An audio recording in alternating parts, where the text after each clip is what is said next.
Good morning, grand rising. Hello, it's the first day of autumn if you're in the Northern Hemisphere, and the first day of spring if you are in the Southern. Welcome to the show that knows you are more than enough, whatever season we're in. How are you? Welcome to Wake Up with Sonia Poulton and guests. It is Monday, the 22nd of September, 9 a.m. on the dot.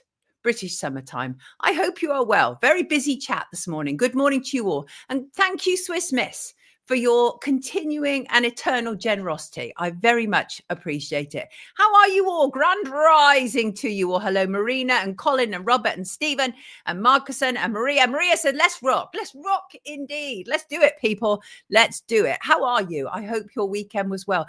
Real air of chilliness. I'm actually really chilly. I am. I've stopped myself from putting the heating on this morning because by the end of the broadcast, I'd be sweltering like a stuck pig.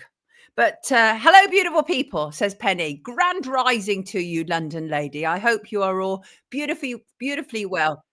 How are you, Nikki? How's Essex? I think you're in Essex, aren't you? How are you all? How are you all? So what is on the show today? We will be joined by one of our favourites, geopolitical journalist Warren Thornton. He'll be discussing Ukraine, Israel, Nepal, the United Nations annual general meeting, the recognition of Palestine as a state, and more. And more. We'll also be joined by ISSY Vine, police whistleblower, by viewer request. Yes, indeed. A few of you have contacted me about ISSY, and she'll be joining us. Yes, she will. And we'll also be having a return of Catherine O'Sullivan. Poor Catherine O'Sullivan. She's coming back to remind people that her son Jack is still missing. And some kind individual has put up £100,000 reward.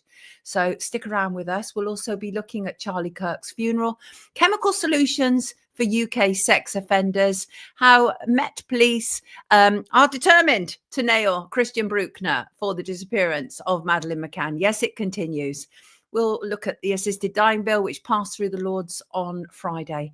And also recently I was approached by people to do with murdered Secret Services agent Gareth Williams, also known as the body in the bag. For obvious reasons, his dead body was found in a bag in his bath in Pimlico, southwest London in 2010. And I'll be talking about that. They said to me, they think they got away with it. No, they didn't. Yes, they did. That's what they said. And we'll also be, of course, looking at your shout, viewer emails and such like. And I will end with when an empath turns.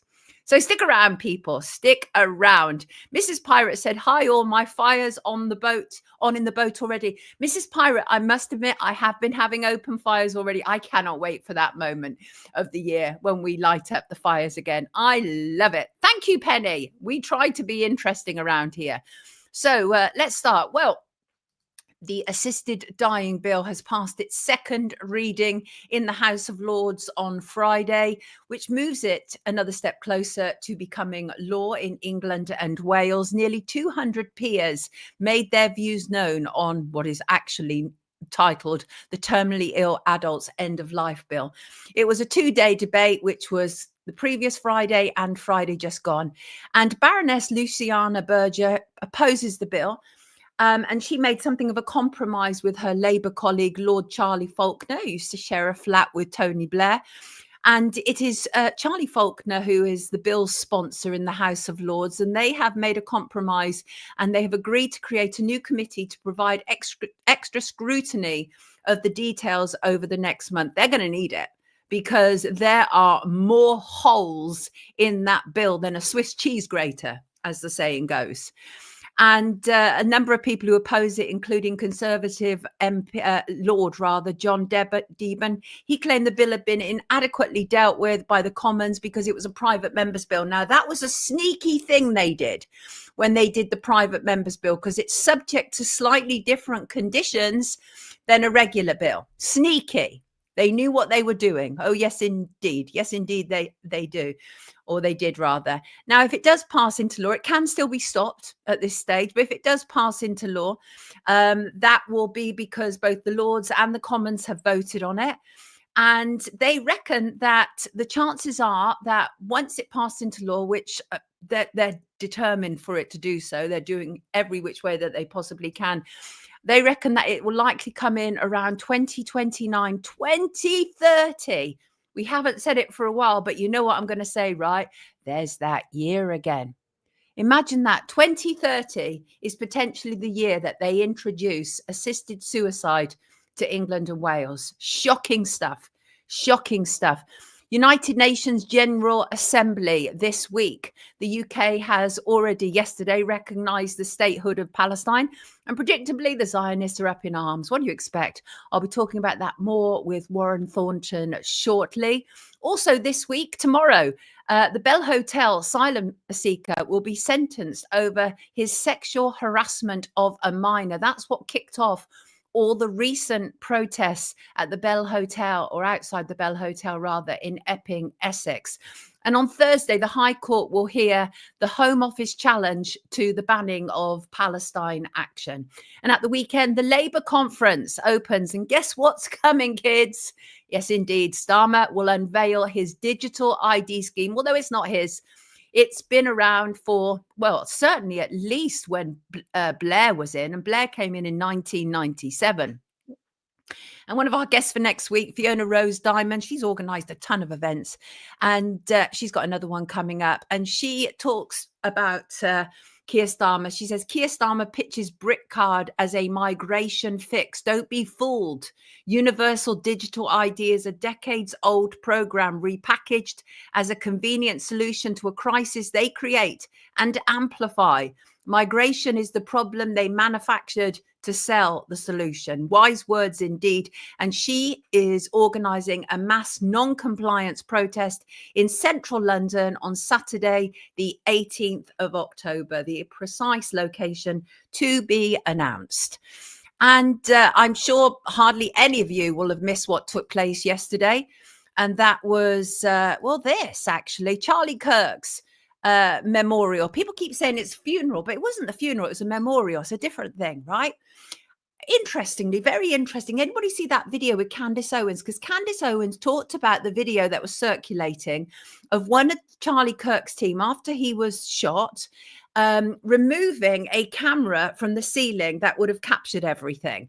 Well, it turned out that Candace actually knew that bloke from when they worked at Turning Point USA together. And she ended up speaking to him, and she said, why did you take that? And he gave all manner of reasons, including, it was going to get hectic and blah, blah, blah, and just to secure the footage. And she asked to see the footage. She saw the footage, and her response was she was shocked by it because there was no blood. That's what she said. She said there was no blood.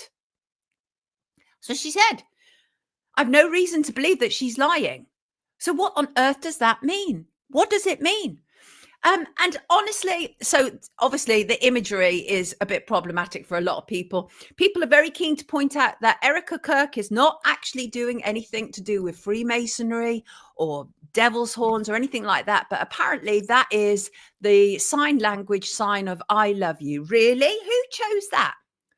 Who chose that as the sign language for I love you? Because it's not easy to do, that particular look. And there's Trump and Musk reuniting for Charlie, according to Musk. So presumably they've forgotten all about Epstein, because it was Musk who claimed that the reason they weren't releasing the Epstein files was because Donald Trump is in it. But who cares about child abuse when there is a huge display of pyrotechnics and such like? This was very weird.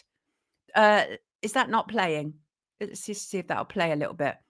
I don't know if it will, but this is Erica Kirk. She came on stage to sparklers and pyrotechnics and all manner of things.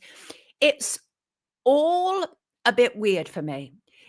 I understand that it's a memorial, but it's all a bit weird for me. It's actually a giant fundraiser for Turning Point USA. They're selling We Are Charlie Kirk wristbands. It's all a bit weird for me.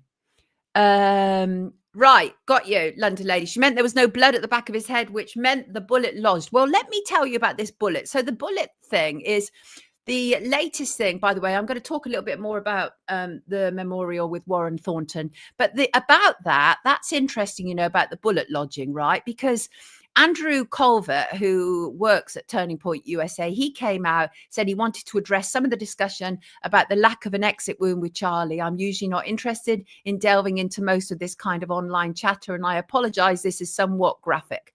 And essentially, What he said was he spoke with the surgeon who worked on Charlie in the hospital, who said that the bullet absolutely should have gone through, which is very normal for a high-powered, high-velocity round. But it didn't go through. Apparently, Charlie's body stopped it. And his bones were so healthy and the density was so impressive that he's like the man of steel. It should have just gone through and through. It likely would have killed those standing behind him too. In the end, the coroner did find the bullet just beneath the skin. And the news headlines are, even in death, Charlie Kirk is still saving lives. In fact, one headline in the Daily Mail was Charlie Kirk's final miracle revealed by surgeon who examined fatal neck wound. They've martyred him, haven't they? That's what's happened. He was a divisive character who's now been fully martyred. Yes, indeed. But hey, you know, there's lots of other things that could be said about Charlie Kirk, and I'm sure that my first guest is about to say it. So let us bring him in because he's here. And what's the point of wasting any time? Here he is. Hello, Warren. Hello, Warren. Oh, please tell me we're going to have a good... It's so weird because Warren does loads of stuff online. And when I check him online, you can always see him really clearly. Yet for some reason, whenever he joins our show, it's always quite a problematic connection. We love Warren Curly Crew. We do. It's just for some reason on Wake Up, there's always a problem with the connection. Warren, can you hear me? I can. Can you hear me? I can hear you. I just haven't really got an image, and maybe that might be the solution if it starts to go jiggery pokery, and that is we turn off the image and at least have your voice, because your voice is super clear. I can see you very well from my end and very clearly. Okay, well, you are completely frozen, but that doesn't matter because it's lovely to have you with us. You are, of course, geopolitical journalist, and you always have plenty to say about plenty of things. Did you watch any of that memorial yesterday, a Charlie Kirk Memorial, Warren? I did. I only watched a little bit of it because I thought it was a bit OTT. I would have thought it would have been more dignified to have it just the family memorial rather than a funeral, which, as you say, are two completely different things. Completely different things. And the thing is, I heard, and I was checking to verify that today, that his family, other than his wife, were not actually there, which is weird. There's certainly no mention of them, but it seemed to be a very big thing for President Trump, for MAGA. It seemed to be more of a political rally than a memorial. Yeah, the trouble is the whole thing's turned political, hasn't it? Because he was a geopolitical commentator, people are going to try and make political capital out of it on either side of the fence, whereas really what we should have is a memorial for a guy who has been shot in front of his wife and his small child. You know, for people to make geopolitical capital out of it on either side, I think is very, very poor. Yeah, it's nasty stuff. It's nasty stuff. Busy week we have ahead this week. So let's get into it. We can always come back to more thoughts on Charlie Kirk at the end of it, but let's crack on. So obviously this week you've got the United Nations General Assembly meeting up in New York. I think a lot of things are going to kick off there. Yesterday, ahead of that, Keir Starmer came out, recognized Palestine as a state, as indeed have other countries. In fact, I think there's going to be an additional 10 other countries that are recognizing that: Andorra, Australia, Belgium, Canada, Luxembourg, Portugal, Malta, San Marino, and France. What are your thoughts about what's going on there, Warren? Absolutely brilliant. Yeah. And of course, New Zealand will be in that pile as well. So there's 11 of them that are looking forward to doing that. It's a bloody nose for Israel, but it doesn't really make a great deal of difference to what they want to do, to be honest, Sonia. Right. Are the UN going to put troops in Gaza to stop this happening? Are they going to pass it? Of course they're not, because the UN Security Council, they had a vote, and it was 14-1. And guess which country voted against putting anybody in as peacekeepers? Was US? Correct. The problem is that Trump has made himself clear when they did that press conference last week, which was also excruciating, with Trump and Starmer. And Trump was quite clear, wasn't he, that was the thing they disagreed on. And I don't know if you saw it when Starmer started on about Hamas and Trump gave him a good boy pat. It's so embarrassing, really embarrassing. So what is the position of the United States on this?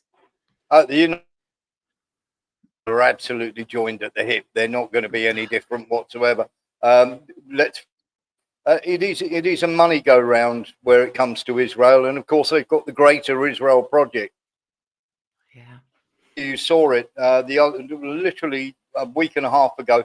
They had a massive turnout for US senators going to Israel, Rowley, and they had a huge picture, literally, of them all together on this, literally sitting there, rather like a lineup you would see at the UN or even a football match, where you would see the teams lining up, and pretty much it was almost every senator in the US Congress was there.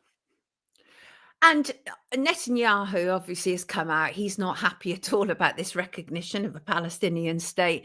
But did you feel now that Israel have completely overplayed their hands and even some of their strongest allies can no longer align with them?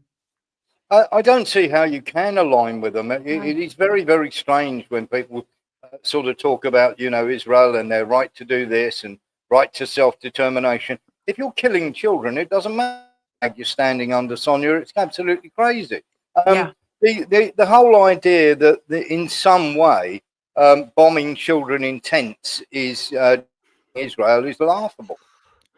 Absolutely awful. And Emmanuel Macron from France says that recognizing Palestine is the best way to isolate Hamas. Can you explain that to me? I'm not sure what that means.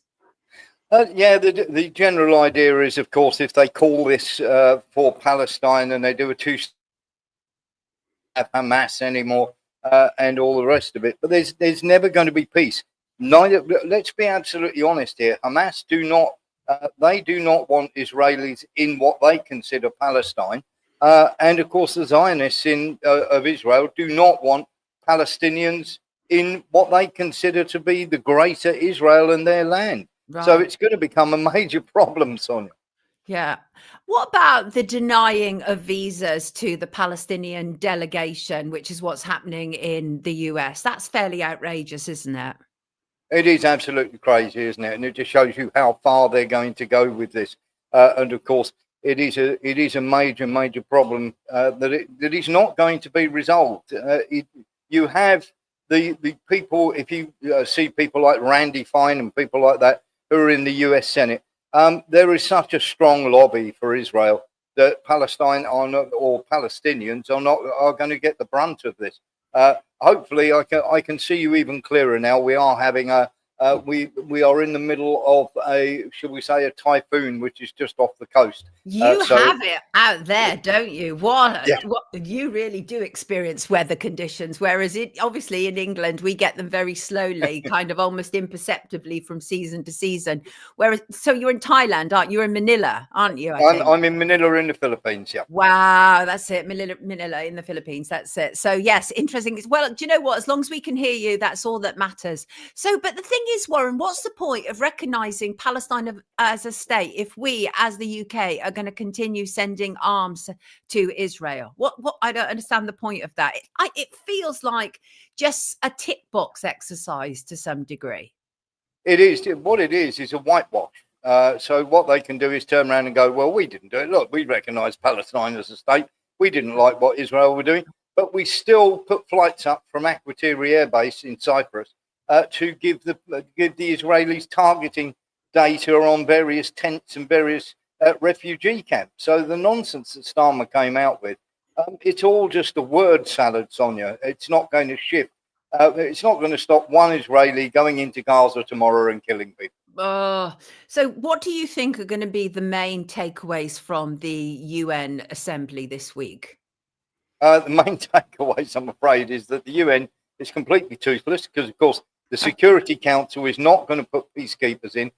They're going to speak a lot about aid. They're going to speak a lot about moving people around and everything else. But you have to remember, this is an exodus. It is, if you stay here, you will die. We'll give you some money, but you are moving. And we are building what we call the Greater Gaza Strip or the Greater Israel. Talk to me about Nepal. What's going on there? Well, I mean, I know to a certain degree, but let's hear what Warren has to say about it. Yes, well, the picture you got up there, that's what's happened in the Philippines over the weekend. Now, basically what has happened, and you have to look deeper than the actual cause itself. Now, the reason for the riot is there were 7 billion given to various companies for flood defences, and of course, once shall we say we have typhoons, Manila becomes flooded very, very quickly and can be up to 10 or 12 feet deep. People are very upset about this, and they want things done for the very simple fact that, of course, there are human feces, there are snakes, there are rats that get into this water and carry all sorts of diseases and everything else. And of course, even my daughter is studying in Manila, and of course, she has to be right out of the way. But we banned her from going to the protest because it was a mass protest. Now, in Nepal, in Indonesia, and also in the Philippines, they've all got behind this one-piece pirate flag. Which is let me bring it in, because you said important. Yes. Right. Let's I think this is it, isn't it? Yes. Oh no, that's not it. Bear with me. Sorry. There you go. That's the one. That's right. The one. So this is One Piece, which is a manga sort of cartoon that they do here in Asia. And of course, they have all united behind this flag. They did this in Indonesia. They did this in Nepal, and they did this. They're doing this now in the Philippines. Now, the problem is, if you think that a bunch of students got together in Nepal and overthrew the government in 5 days, I have a bridge to sell you. Right. If you check the people who've sponsored all of these, you will find out very, very quickly that the National Endowment for Democracy, which is America, which is the front for the CIA, are behind every single one of these. And of course, Nepal borders India and China. And of course, they don't want the BRICS going ahead there. We've had it in Indonesia. Now we're having it in the Philippines. And I've been warning about this coming to the Philippines for the last year and a half. Right. Interesting, because it was a Gen Z-led movement, wasn't it? Yes. It was very much about that. And but the idea was about the widespread corruption, about kind of like the lack of jobs, that sort of thing, wasn't it? Yes. About officials filling their own pockets, filling their own boots, all that sort of stuff. So on the face of it, it looks like a really worthy thing. Yes, absolutely. Because what they do is they get these organisations, the Open Society with George Soros and the National Endowment for Democracy. They plough the money into these organisations, and they sit there and they wait for a spark so that they can actually light the tinderbox. Now, in the case of the Philippines, there is somewhere called it is an organisation called Tindig Filipinas. Now, if you go and look at Tindig Filipinas, you will see that they are massively sponsored by the National Endowment for Democracy. And of course, if you look into the Nepal one, you'll see Open Society, the British government, through the literally the Foreign and Commonwealth Development Office, giving money to the people who started the riots there. And of course, they're linked to the National Endowment for Democracy as well. And then when you go to Indonesia, the same companies through a third party, George Soros and the National Endowment for Democracy again. So the National Endowment for Democracy has never gone away. And these three countries, all exploding in the same region, all about corruption in the government, all in the last months, Sonia. What's the end goal? The end goal is to destabilise Asia, of course. And it is very much BRICS and everything else that is going on there. If they can completely make a mess of the whole of that area in the Pacific or those areas, then if they can make a mess of Southeast Asia, then it destabilizes the region, which means that trade is difficult. Let me read you this comment, because obviously the minute I looked at it, what I saw was the traditional skull and crossbone, as indeed does everybody. And Shug in the comments notes they form skull and bones in the USA, and every president and industry leader is involved. And that was my first thought when you sent me that flag this morning. So this feels very much like a Western government coup taking place. Yes, they absolutely are. What you have to remember is Marcos Jr. Did his role that he was supposed to do, and he got rid of Duterte, who was sent to The Hague. Now, the Philippines aren't a signatory to the ICC, but they sent him anyway. And now, of course, he's out of the way. They tried to impeach his daughter, Zara Duterte, so that she could not run against Marcos. And, of course, that was found to be illegal by the courts here in the Philippines. And of course, when you look at the liberal, he's even more of a wet blanket, more in bed with the Americans. So it's been decided that Marcos Jr. might be the one to go. And of course, this 7 billion black hole, where they're saying, oh, it's corruption in the Philippines and everything else. Yes, it is corruption, but it's a case of how corrupt is your politician, not whether your politician is corrupt in the Philippines. Curly Crew said, Dad is already a fan of our Warren. Well, sounds like your dad's got some good taste, Curly Crew. Indeed. Absolutely. So this is a Western coup, a globalist coup. As you say, there's open society, George Soros. It's the same old. Do you feel that the students are aware and they don't care, they just are happy to have that level of backing, or do you think they are completely unaware they're being manipulated? Oh, completely unaware. I mean, my daughter very much wanted to go on the Philippines protest, and that was my wife put a block on that very, very quickly. The thing to do, right? Why did she? Thing. Yeah, right. That's it. So for your daughter, it was a cool thing to do, right? That's one of the best ways to get the kids, isn't it? Yes, absolutely. And of course, it's a cool thing to do. Your government is corrupt. Here, when you get all these banners and you get all these people suddenly pouring onto the streets, and they've all got these banners and everything else, it takes money to organise this sort of thing. It doesn't just grow on trees. Right. And if you go and look into the organisation that set up the Philippines one, they were setting this up 2 years ago. Right.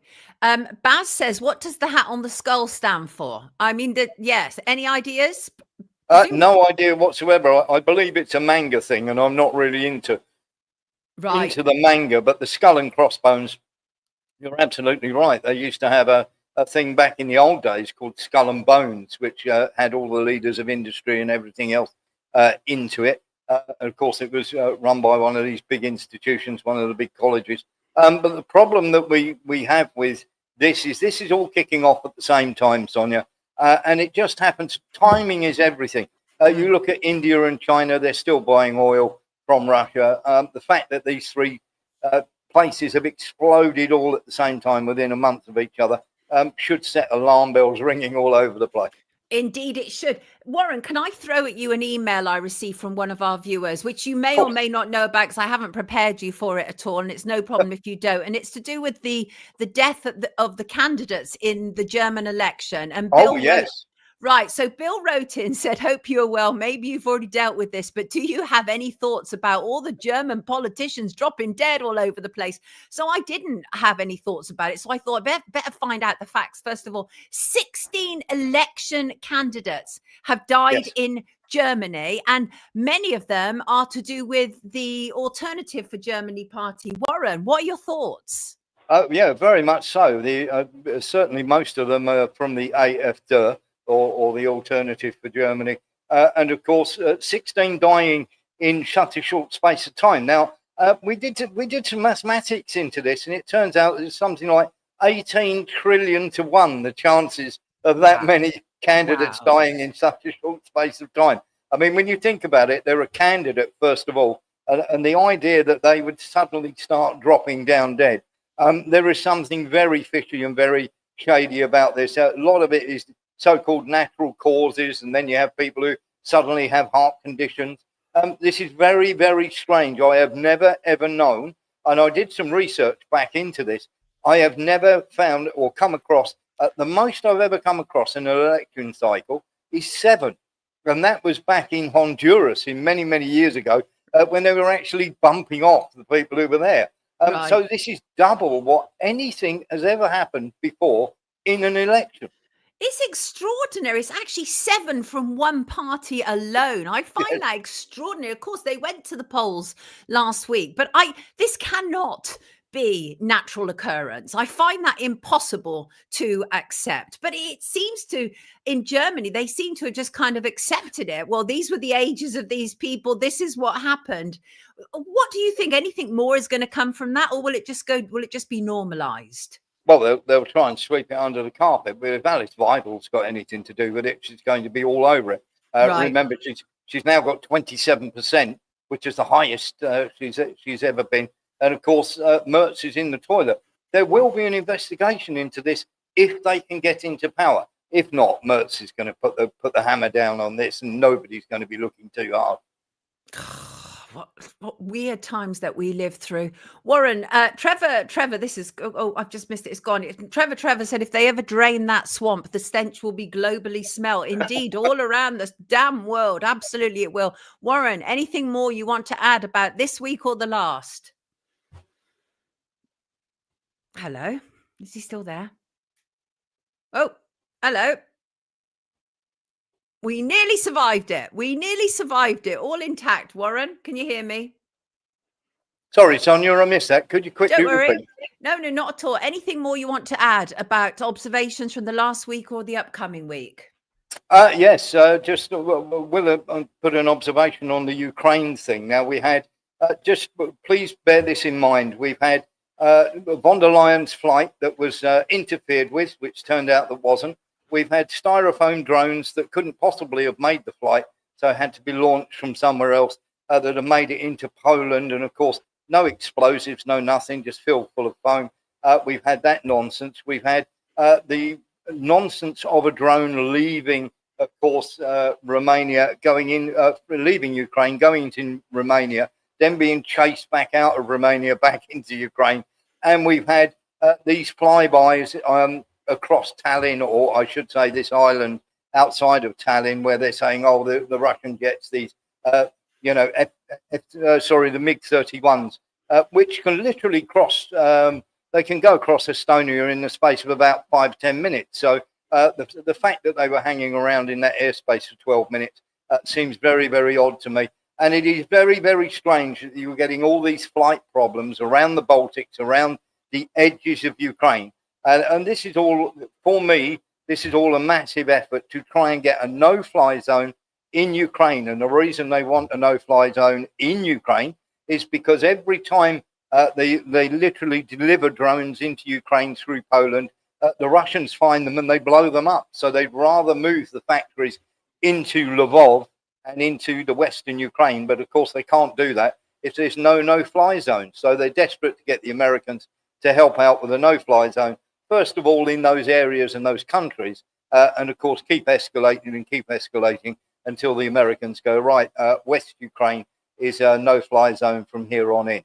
That's not going to happen, but it's not going to stop them trying. I must ask you about one more thing before you leave us. At the end of this week, I think on Sunday, the Labour Party conference starts. Digital ID is going to be thrust on the table. Somebody has just asked me, I think, to ask you about it. What are your thoughts about any of this that's coming up at the Labour conference? Digital ID, resist it completely. There was a concert by someone called Massive Attack. If you go and have a look, they actually did facial recognition in the crowd. And they managed to get everybody's details, and they're all up on the screen and everything else, which was unbelievably scary. And I was speaking to a friend about this at the Home Office, and he turned around and they said they really do have the warm ones for this. They really want to push it. And it is basically control. So very simply, if you have too many carbon credits, you can't go on a train trip to see Auntie Gemma this week. You're certainly not driving anywhere because we can shut you off digitally at the pump. Exactly. I know Massive Attack well, by the way. And when I was a music journalist, they had 5 big posters printed, 5 original posters, and I got one of them. And so I know them fairly well, and they are very political, and they absolutely loathe anything like this. So, but thank you for being with us as per. We did finally get you, by the way. I mean, we heard you beautifully clear all the way throughout, and these things happen. You're in Manila, for goodness sake. Everybody, this is the rather fabulous Warren Thornton, and we loves him. We loves him lots. Wonderful to have you with us. Look, Warren, take good care of yourself. Have a great week. Thanks for your information. Lovely. Wonderful, wonderful. And I've been minorly thrown there to see that a very weird cop, Charlotte Emma UK, is that correct? Because this will completely segue beautifully into my next guest. But a very dodgy cop who made videos about people, including me, claiming I was involved with child trafficking. Horrible individual. And he apparently has been arrested. So that's interesting. That doesn't surprise me. Is that because he was showing people how to cut what was it he was cutting? Anyway, he did a video about it, and there's no way that should have been acceptable online. Let me bring in my next guest. Very interesting stuff indeed, and I think actually moves beautifully from what we've just been discussing. Here she is. Here's Izzy. Can you turn your camera around, Izzy? Yeah. Always managed to get it wrong. Always managed. Don't worry. We all go through that. It's wonderful to have you with us. You are, of course, Izzy Vine. I don't need to tell you who you are. You already know. And a number of my viewers had contacted me saying, what this woman has to say is really interesting. It's completely the sort of stuff that we talk about on Wake Up. And of course it is. And you worked as a 999 call handler for the Metropolitan Police. And that was in 2023. And during just one shift, you record hearing colleagues refer to alleged rape victims as sluts, mocking the Sarah Everard case. Sarah Everard, of course, was murdered by a Metropolitan policeman. You've heard racism, just so much. And when you reported it, what happened? So, I mean, I reported it, and lots of failings in that whole process. I wasn't kept in the loop or anything like that. I was nearly made to work with him a few times because no one had communicated that I'd complained, just like really like loads of failings. But, you know, as time went on, I suppose, so in April 23, I complained about him, and November 23, there was a New Scotland Yard gross misconduct hearing, and he was dismissed. They said there's no space for anyone like that in the Met. This is exactly what we're trying to stamp out, and not what we stand for anymore. So yeah, he was dismissed on the day with no notice, and you know, I was really proud, and I was really, really, really grateful that they were actually changing like they promised to change. Oh, how naive we can be, hey, is it? Exactly. Well, because we hope for the best. Our intentions are good. We had a brief conversation yesterday, and you started working there because you wanted to contribute to society. That's the reality. They reinstated that individual, and I cannot believe what was actually said as a consequence of that. And that was one, that the panel that had fired him had been too heavily influenced by obviously violence against women and girls movement and the Casey report. And you can have any opinion you want and work for the Met, no matter how harmful. I find that shocking. That was actually what was said. Yeah, that was said because I mean, it's not like compulsory, but when they told me he was being rehired, I was like so flabbergasted. They were like, oh, okay, well, do you want to meet the guy who rehired him? Like, would that help you? So I was like, yeah, obviously, like I need to, like I must, to understand this rationale. And yeah, that's what he said. It's too harsh to dismiss him, even though the allegations were still proven. It's too harsh to deprive him from being a civil servant. The Vaughan and the Casey report had too much influence on the original panel, which were 2 women and 1 man from HR. And so, you know, take what you will from that. And that, you can have any opinion you want, no matter how harmful, and work in the Met. It's just when it turns into an action, they'll act. And, you know, I found that so horrendous because that completely contradicts policing ethics anyway, because, you know, they're supposed to act on words as well. It's not just actions. And, you know, he did actually follow my journey, follow me after work as well, but they just didn't count that in the investigation because it's a one-off incident. So it did actually escalate, and, you know, into a behavior. And, you know, I argued that vocalizing these opinions to a stranger colleague, just even the action of vocalizing, that is a behavior. And, you know, in the rape triangle and everything like that, you know, you can't just ignore. Trying to make you complicit in it. When people do stuff like that, right, they want to try and bring you into their little circle so that you align together on this, right? But you were forced out, essentially, even though you resigned. I mean, you almost had no alternative, right? This is really a case of being forced out, because you cannot be in a work environment like that. And that was in December 2023. And as you said... 2024, right? And as you said, you cannot be in an environment that punishes whistleblowers and protects abusers. The Macpherson report following the murder of Stephen Lawrence, in which the Metropolitan Police went after the victims as if they were the people responsible. And the Macpherson report was all very much about looking at the culture and politics within the Metropolitan Police, and it was about how it was a failure. And I told you you yesterday about Dave Eden, a former Metropolitan cop who I've worked with extensively, another whistleblower who absolutely corroborates everything you say. Everything. You corroborate each other. You don't even know each other, because that is still the culture there, isn't it? Very little appears to have changed, Izzy. Yeah, I mean, that culture will never change because, you know, and I suppose there are laws and employment laws that are going to stop it, but you have to get rid of people who feed into this toxic policing culture. You can't, like, very much currently, the Met have this kind of re-education plan, you know, a new Met for London that's trying, instead of reporting people for misconduct, let's try and explain to them how it's wrong. We can't be doing that anymore. You have to just get rid. When you have an infection, you don't just keep putting plasters on it. You have to treat it and get rid of it. You can't just keep. And also, you know, everyone in the Met is a grown adult. You join because you know policing has, you know, a certain set of principles and a job to do. And you know what, we're going to give people second chances when they're in there because they don't know that they're going against that. It's bizarre.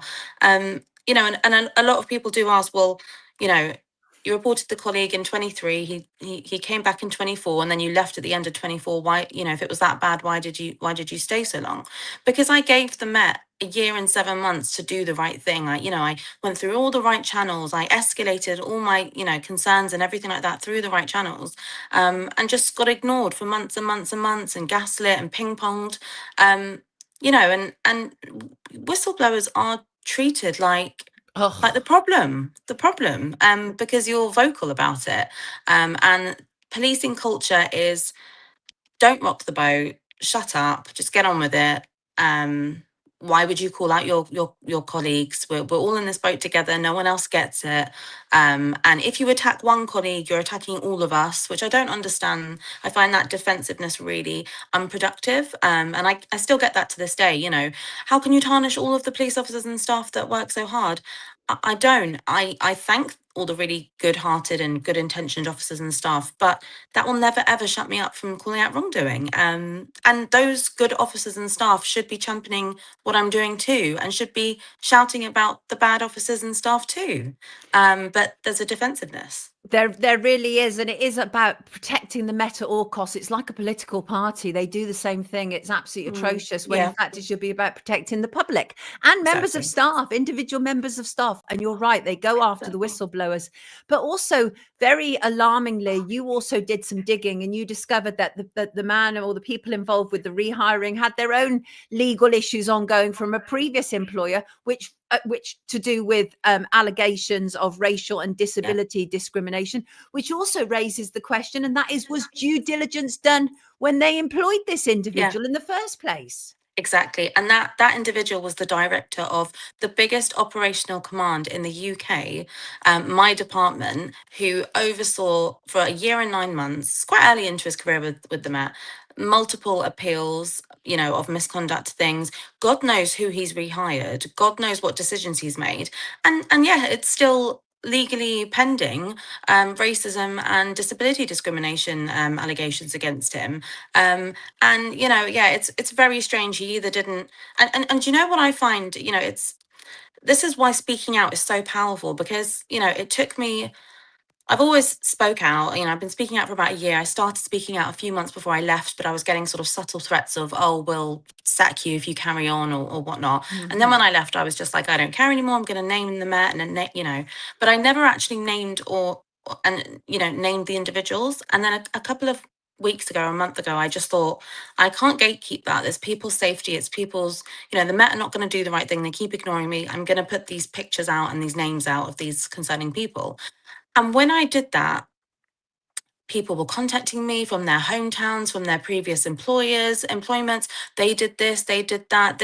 And you know, when you speak out, people can connect and understand. And when you silence people and you don't speak out, you can't put a big picture together and connect other stories. And then you just think, oh, well, mine's a one-off, so it doesn't matter. That's the plan. The plan is to Exactly. make you feel like a one-off, as if you are an anomaly, as if you are the problem. Exactly. And that it's not that bad, and whatever, like maybe it was just a bad day, or, you know, just, it doesn't matter. But since I spoke out, I found out, so many things about the guy I reported, about the guy who rehired him. And it all goes up in a long line up to Mark Rowley. of just things I found out. So yeah, I'm so glad I spoke out. Oh, it's amazing. Mark Rowley, of course, is the most senior cop in England and Wales. We have a lot of problems with him around here, not least I'd covered him the other week and about how he's an alumni of Common Purpose, a thoroughly problematic organisation. But you are now calling for a statutory public inquiry. You say it's under the Inquirers Act 2005, and you want it to handle a number of things, including your whistleblowing case, the systemic protection of perpetrators within the Met. You're taking on a beast here. Talk to us about this inquiry that you want. Yeah, I mean, it's the only thing I can think of next that, will mean that the Met are not looking into their own actions. However, I am very aware that, the government aren't exactly the best people to do it either. Right. But, a public statutory inquiry is probably just my next bet. The IOPC, they're not independent, so I wouldn't go to them, and I already have anyway. And they full of old coppers, isn't it? That's exactly. and the only way the IOPC get involved is if the Met self-refer. So, they're not going to. So this inquiry, I think it's needed. The inquiries before have looked into certain cases, the Angelini inquiry, in particular to Wayne Couzens, etc. But I feel like it needs to shift from,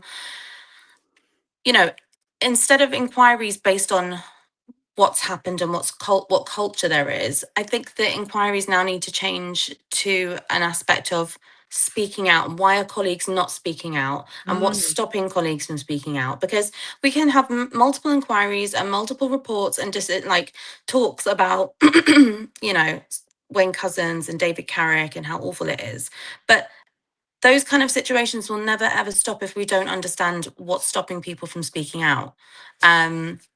And there are lots of things, lots of policies, subtle policies within, the Met internally and, nationally with other forces that stop you from speaking out. And there's legislation in the Police Conduct Regulations 2020 Act. There are loopholes. There's really rotten guidance in the Home Office guidance and the College of Policing's guidance to focus on reputation rather than the misconduct. I want the inquiry to look at that. Obviously, my whistleblowing case, as it's a massive example, just the culture of the retaliation. Because I received retaliation whilst I was there, unable to get move up in jobs. People saying, "Don't sit next to her; she can't take a joke." Lots of gossip, and then I had to take off time for sickness because they weren't telling me what was going on, and then I'd get penalised and lose pay, all of that. But also retaliation that I've experienced since leaving as well. I've had a few incidents out in public, but the social media, I've had people, reveal information that you would only know about me and my family if you worked in the Met. My mum works in the Met, and people are putting that online, and no one knows that. I'm having that, and people are contacting me saying, the Met are telling people not to contact you if they need help, or and that they'll get in trouble, which is illegal. They can't do that. To look at that, and that's to really nasty. It is nasty. That insidious. It's a whispering campaign against you as well, isn't it? Let me read you some of the comments. Christine Smith says, so wrong the way whistleblowers are treated in police, NHS, politicians, etc. Maria said, a bit of respect and understanding is all she asked for. Yeah. I mean, that is the reality. You weren't asking for anything major. No. Really, you weren't. It's ridiculous. Curly Cruz says, loving her bravery. And it is brave what you're doing. But also, I think the other thing that you want the inquiry to address. So first of all, you want it to be fully independent because like me, you know that there is a problem if it's government and they'll put their own people in. And we've seen that all over. But I think the other major issue that you're looking to tackle, and I think it's a huge one, is the lack of public trust that now exists towards our police. I can't remember the last time it was at such a low. It's like people hear what police say. I mean, there's this video whipped around yesterday about the police and it was false, but everybody, well, not everybody, but people believed it because trust in the police all throughout the UK is at an all-time low. What do you want to say about that? No, it really is. And I've always said it's at an all-time low now, but we seem to, as a society, go in this sort of washing machine cycle of, a scandal happens, police promise to do better, government gives them targets that are unrealistic to do better, police will say they'll try and meet them and they'll do everything they can, and then they don't, and then another scandal happens. You know, and I feel like the public are just fed up, and that they see the police as a joke, and they have no trust in them, and a lot of people have been let down. And I think there's nothing more damaging to a policing reputation is when one of your own come out and say, look how much they let me down. Because a lot of victims of crime have come forward to me and said, God, if they've let you down this bad, there is no hope. So yeah, it's at an all-time low. But I do say, you know, a lot that the onus, not the onus, but I do feel like as the public, we have a duty now to actually demand change. I feel like we're just very comfortable just being shocked and horrified at scandals, but the public really do need to demand change. You know, Absolutely, we do. They're not it's going not to good give enough. it. They won't give it to us. I mean, that's not how it works, right? Change doesn't occur if we just ask nicely. For the most part, it just doesn't. So No. let me just follow this up. Jan says, I worked for the Met and saw it being taken apart from the inside. So that's interesting. As I said to you yesterday, and as I've covered here about the influence of organizations such as Common Purpose, and how the aim of Common Purpose is to essentially take over organizations, including massive ones like the Met. Curly Crew said her mum works in the Met and she's willing to take them on. Wow. I think that is even more impressive, because obviously you felt that like you say, there was information available about you online that could only have come from within, which is almost, it's an intimidatory tactic, isn't it? Silence you.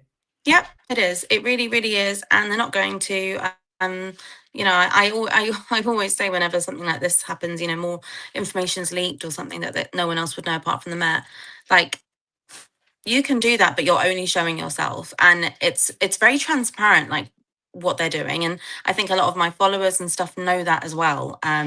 Whenever these tactics come through these stupid social media accounts or whatnot, it's very evident who's behind it. And it won't stop. Nothing will ever stop me from talking about it, like nothing. So yeah. And don't let it stop you either. You've got fire in your belly, which we need more of, frankly. You have already submitted a formal request to the Home Secretary. How did that go? They declined it. They said, well, I submitted a formal request before I found out about the director who rehired him having all his scandalous things. But they declined it, and they said, no, it's not, it doesn't meet the scope. It does. And now I've written to them again, which I'm still waiting for, to say that, okay, it didn't meet it then in your eyes, but it definitely does now. Now I found out that you've hired a director to oversee the biggest command, who's possibly a racist and a ableist as well. So I'm just waiting for that to come out. You know, it's also, I found out things like the original guy I reported, his dad was in the Navy and had very high up contacts in the Met. So maybe there's some links there. We're so shocked. We're so shocked that connections could have any involvement in this. What can we do to support you, Izzy? I mean, I'm trying to push for Isabel's law. It's to set up like a police national misconduct register. So I feel like as members of the public, if you're being dealt with by an officer, imagine not knowing that they're actually under investigation for domestic abuse or sexual assault, or it's revolting and it's violating. You know, and I think of all the people that you know, rang 999 or submitted a report, and then the guy I reported was dealing with them and he's a racist and hates rape victims. Like it's so violating. So this register will, you know, be able to the public will have the public will have a right to request misconduct information about the officer that's dealing with them. And if, you know, if it doesn't, if the officer is acting strange or they just want to know, you know, people should have that right.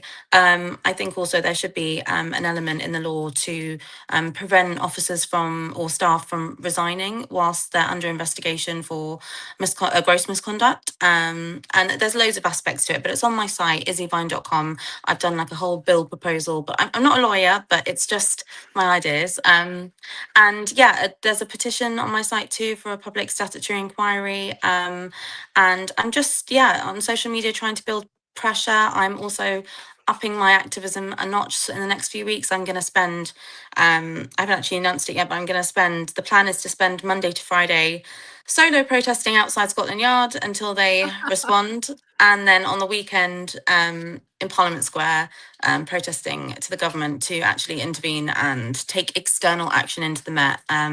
Because the Met and the government are just ignoring me, and I've told them many times I'm not going away until something is done. This is a fantastic idea. This is proper accountability, because we do have a register now whereby women who are kind of, meeting new men, they can check to see Clare's the history law. of those men. Exactly, Clare's law, exactly. And Sarah's law for children. And Sarah's law, absolutely. So why not for police? That is a brilliant idea. Exactly. I think you can get people really to get behind you, on this, because we do all need accountability. Definitely. And what more, I mean, you shouldn't really join the police wanting to be horrible anyway, but I feel like that will enforce a sort of not force police to be better behaved, but if you knew that the public would know if you've done something dodgy, you won't want to do it, will you? I mean, ideally, you're just not going to do something dodgy anyway. But yeah, I mean, I hope that Isabel's law is taken into account. I mean, I've just had silence back from the MPs and stuff, but yeah, I just hope I can make change. And I've always said, I don't have any responsibilities, so I'm the perfect person to do this. And I'm just going to be one big blob of accountability outside Scotland Yard and Parliament until change happens. I'll come and join you one day. We can do a live stream from there. Absolutely. Yeah, exactly. That's what I'm going to do. Really get behind. Absolutely. Yeah. I think this is an absolutely brilliant idea. And where am I? Oh, no, where am I? I'm going to come back to that after Izzy. Ant Woodward said the IOPC is terrible. They fail on the first letter of the name independent. Of course, as I say, they are staffed with old coppers. Yeah. Exactly. So police investigating police. It's an old story. Such a waste of money and resources. It's so bizarre. And I also have always said I don't think professional standards departments should be internal in public services. They should be external by an independent body. No one should mark their own homework. That's not accountability. It's not transparency. And yeah, instead of giving police, NHS, fire money for professional standards, give it to staff appreciation or welfare, and then let an external body investigate them. It's bonkers. Right. I don't know why it's rocket science. Oh, you made it change the world, Izzy Vine. That would be absolutely well. Sometimes it needs people. You say I'm not a lawyer and everything. Well, sometimes what it just needs is somebody with the fire in their gut to get it moving, because they've witnessed firsthand the problems, and they're not. So you're not bogged down by various accountability rules or anything. You are an individual who is speaking out. Listen, we are right behind you. I will make sure to put a link in the description where people can find you and get behind what you're doing. Absolutely wonderful. And more power to your elbow. This is the incredible Izzy Vine, and we are supporting her. Wonderful. Thank you so much for having me. Take good care of yourself. Have a good week. Brilliant stuff. This is amazing. See, this is the kind of stuff that makes a difference. And that is a good point. Where am I? Men can't check if a woman has committed paternity fraud, though. Then some man who has been subject to that should start activism, right? Because that's how this stuff works, right? The reason that Sarah's law came to be, that Claire's law came to be, is the people who were most impacted by it started campaigns and activism in order to be able to get that. But I've been contacted by people before who have been subject to all manner of paternity fraud, including from overseas as well. So I get you. I hear you loud and clear. Right. Where am I? What's that? No. Oh, what should the motives join the police? Oh, I don't know what's going on here. There's a conversation going on that I'm not part of. It's okay. Good luck to Izzy. Very brave, says Fred. Indeed, she is, isn't she? Somebody, I think it was Short Order Cook, talked about this video that was circulating yesterday. Oh, it just makes me so angry. Listen, first of all, as I just said to Izzy, because our trust in police is so low, people will just believe any old duff that they're presented with. But then there is the confirmation bias that takes place on racist platforms like X, for example, and they can't wait. And they saw a Muslim woman and they saw two cops and they leapt on it. I listened to it. I was like, this is so seriously edited. They want us to get a skewed picture of what's taking place. And anyway, it turns out that it was false, because what the Post was actually saying, and this was copied by like the Together Declaration, by journalists. It's appalling. I thought the Black Belt Barrister made a video about it. All of these people have a responsibility for their significant platforms not to just shuffle dis and misinformation around. And the lie was that these police had shown up at this door because a 13-year-old girl inside had apparently looked at a social media post. Well, that didn't make sense to me. I was like, I want to know what this fully says. I want to hear the full conversation. Anyway, West Midlands Police put out a statement saying this had nothing to do with a child viewing a social media post. This is completely incorrect. We are investigating after a complaint from a member of public that a fake social media account had been created in their name and had been used to send indecent messages. So the police had actually shown up because it was alleged that the teenager inside had created a fake account and had used that to send indecent messages. That was the real story that the police were investigating. And the problem is this whole "we are the media now," those people are going to get the rest of us shut down. This aids censorship. If Elon Musk truly cared about the truth, he would remove disinformation as soon as it's confirmed as such, rather than allow people to receive money for each click. Obviously, something was wrong. It was endlessly and badly edited. But nonetheless, as I say, I saw so-called journalists sharing it. This is appalling stuff. Appalling stuff. Even when people pointed out it was a lie, they didn't want to remove it because it had thousands of views, which means that they will get paid at the end of the 2-week period for that disinformation post. That's what we're dealing with. Mark says, Elon Musk, our savior. Ha ha. Indeed. Indeed. And very easy with AI. Right, Markuson. Terrible stuff. We don't need disinformation. We just need the truth. We just need the truth. We've got enough problems, as Izzy Vine just outlined. We have enough problems with public trust towards police that we don't need numpties online editing videos to fulfill their agenda. And I would say to the people that shared it, particularly those with large platforms, what are you up to? What are you up to? Right. I want to welcome in my next guest. Important, very important. Here she is.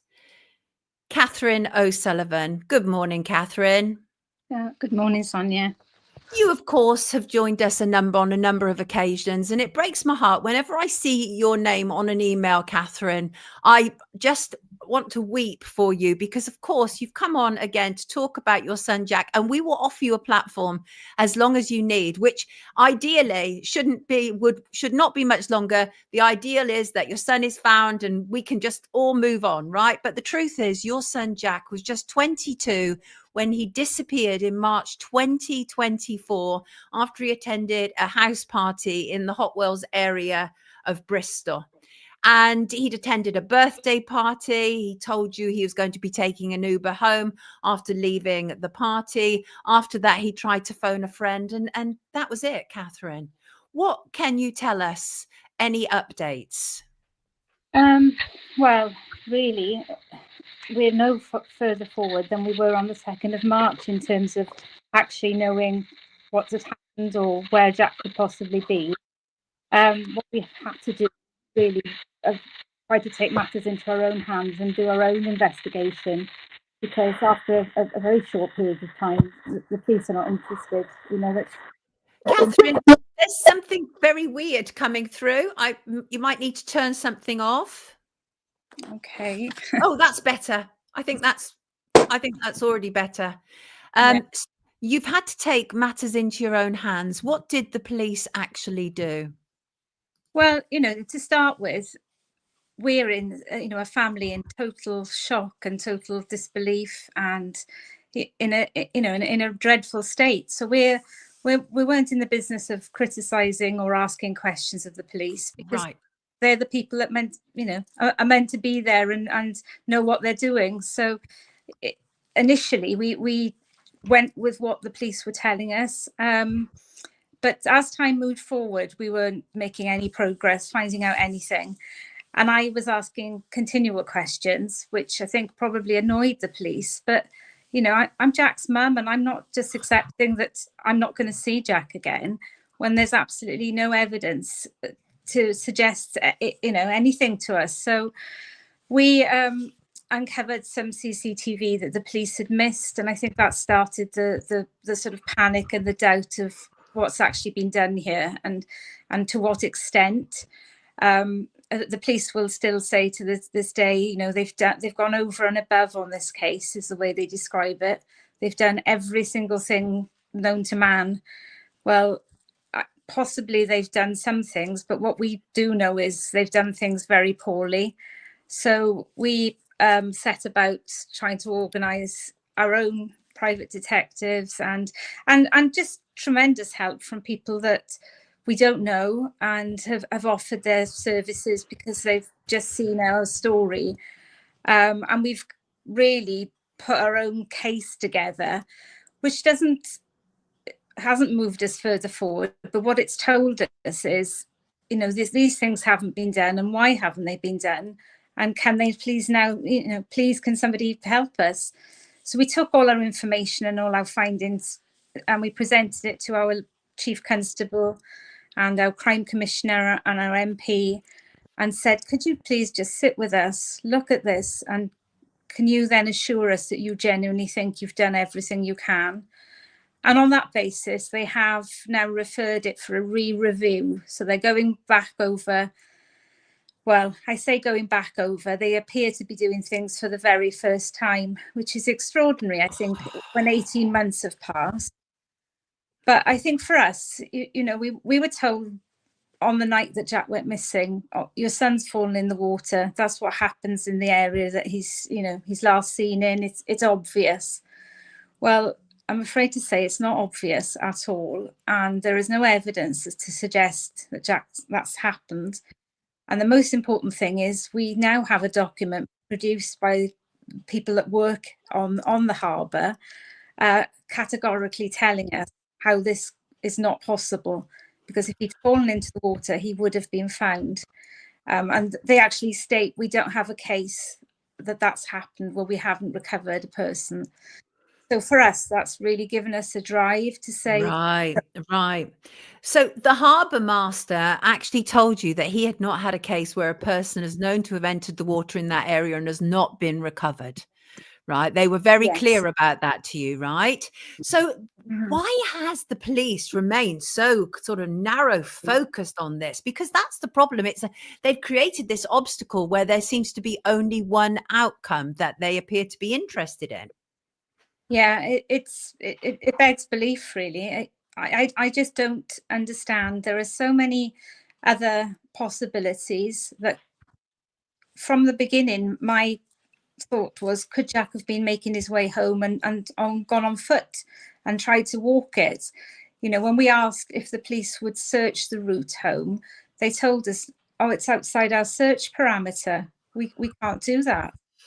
But on that basis, you wouldn't search anywhere because we only live 4 miles away. You know, it just seemed extraordinary. We just have hit constant brick walls. We were told by the police, don't do any more media because it's not good for your mental health. What most people have told me, and the Missing People charity themselves have said, you do as much that you can physically cope with. Right. It's anything you can do for Jack. You know, I mean, it's not something I would choose to put myself on the news or talk. I don't do social media particularly. Right. But I have to keep this going because if we don't, then nobody else will. Yeah, a mother's love knows no bounds. The good news, of course, if there's any good news in this, is that you now have someone who has come forward and offered £100,000 reward. That is phenomenal. Thank you so much for doing that. That's incredible. Tell us about it. Yes, it's extraordinary. I was approached, but it was a message that was sent to me. Initially, I had my reservations because I do deal with a lot of hoax messages and, you know, quite nasty things. this obviously wasn't nasty, but we didn't know if it was a genuine offer, and we really investigated it, and had a proper meeting, and there are solicitors involved, and it felt then very, very plausible, but just incredibly generous to think that a complete stranger who's been following this on social media and in the media thought so much of it. And their only words to me were, I'm a parent, I'm in a position to help you, and I really want to do this. I really want to see, if this will make a difference. So we've gone with it, and who knows? I mean, I'm under no illusion that this is the magic answer. I know, it's awful. You talked there about not knowing whether it was genuine or not, because as you've said to me previously, you've been subject to levels of abuse and threats since Jack has gone missing. I think people listening to this will find that so hard to believe, that a mother who is desperately searching for her son is subject to abuse and threats, but it happens, doesn't it? Yes, it does. It's a world that was completely unknown to me prior to this, and it's not a situation I would wish anybody to be in.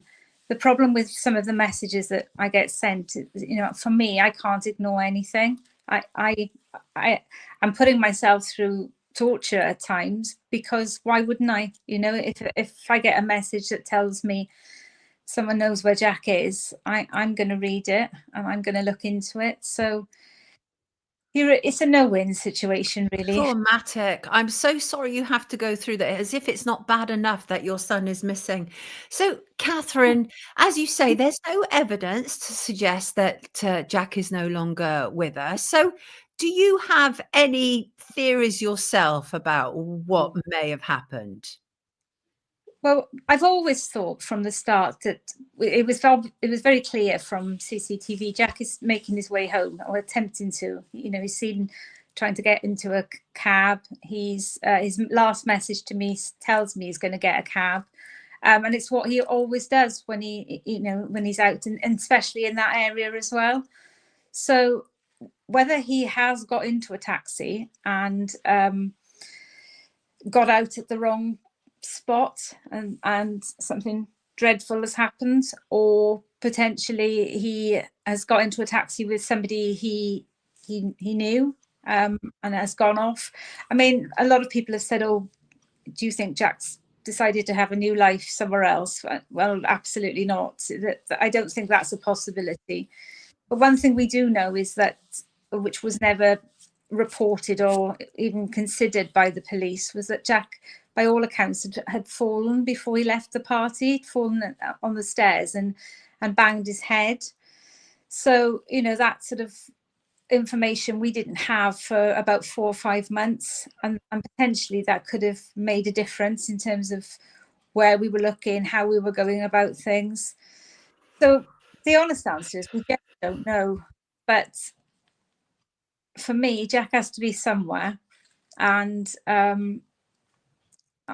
I've still got hope that we will find that, that's place that, and we'll find him. But I get told how absurd that is.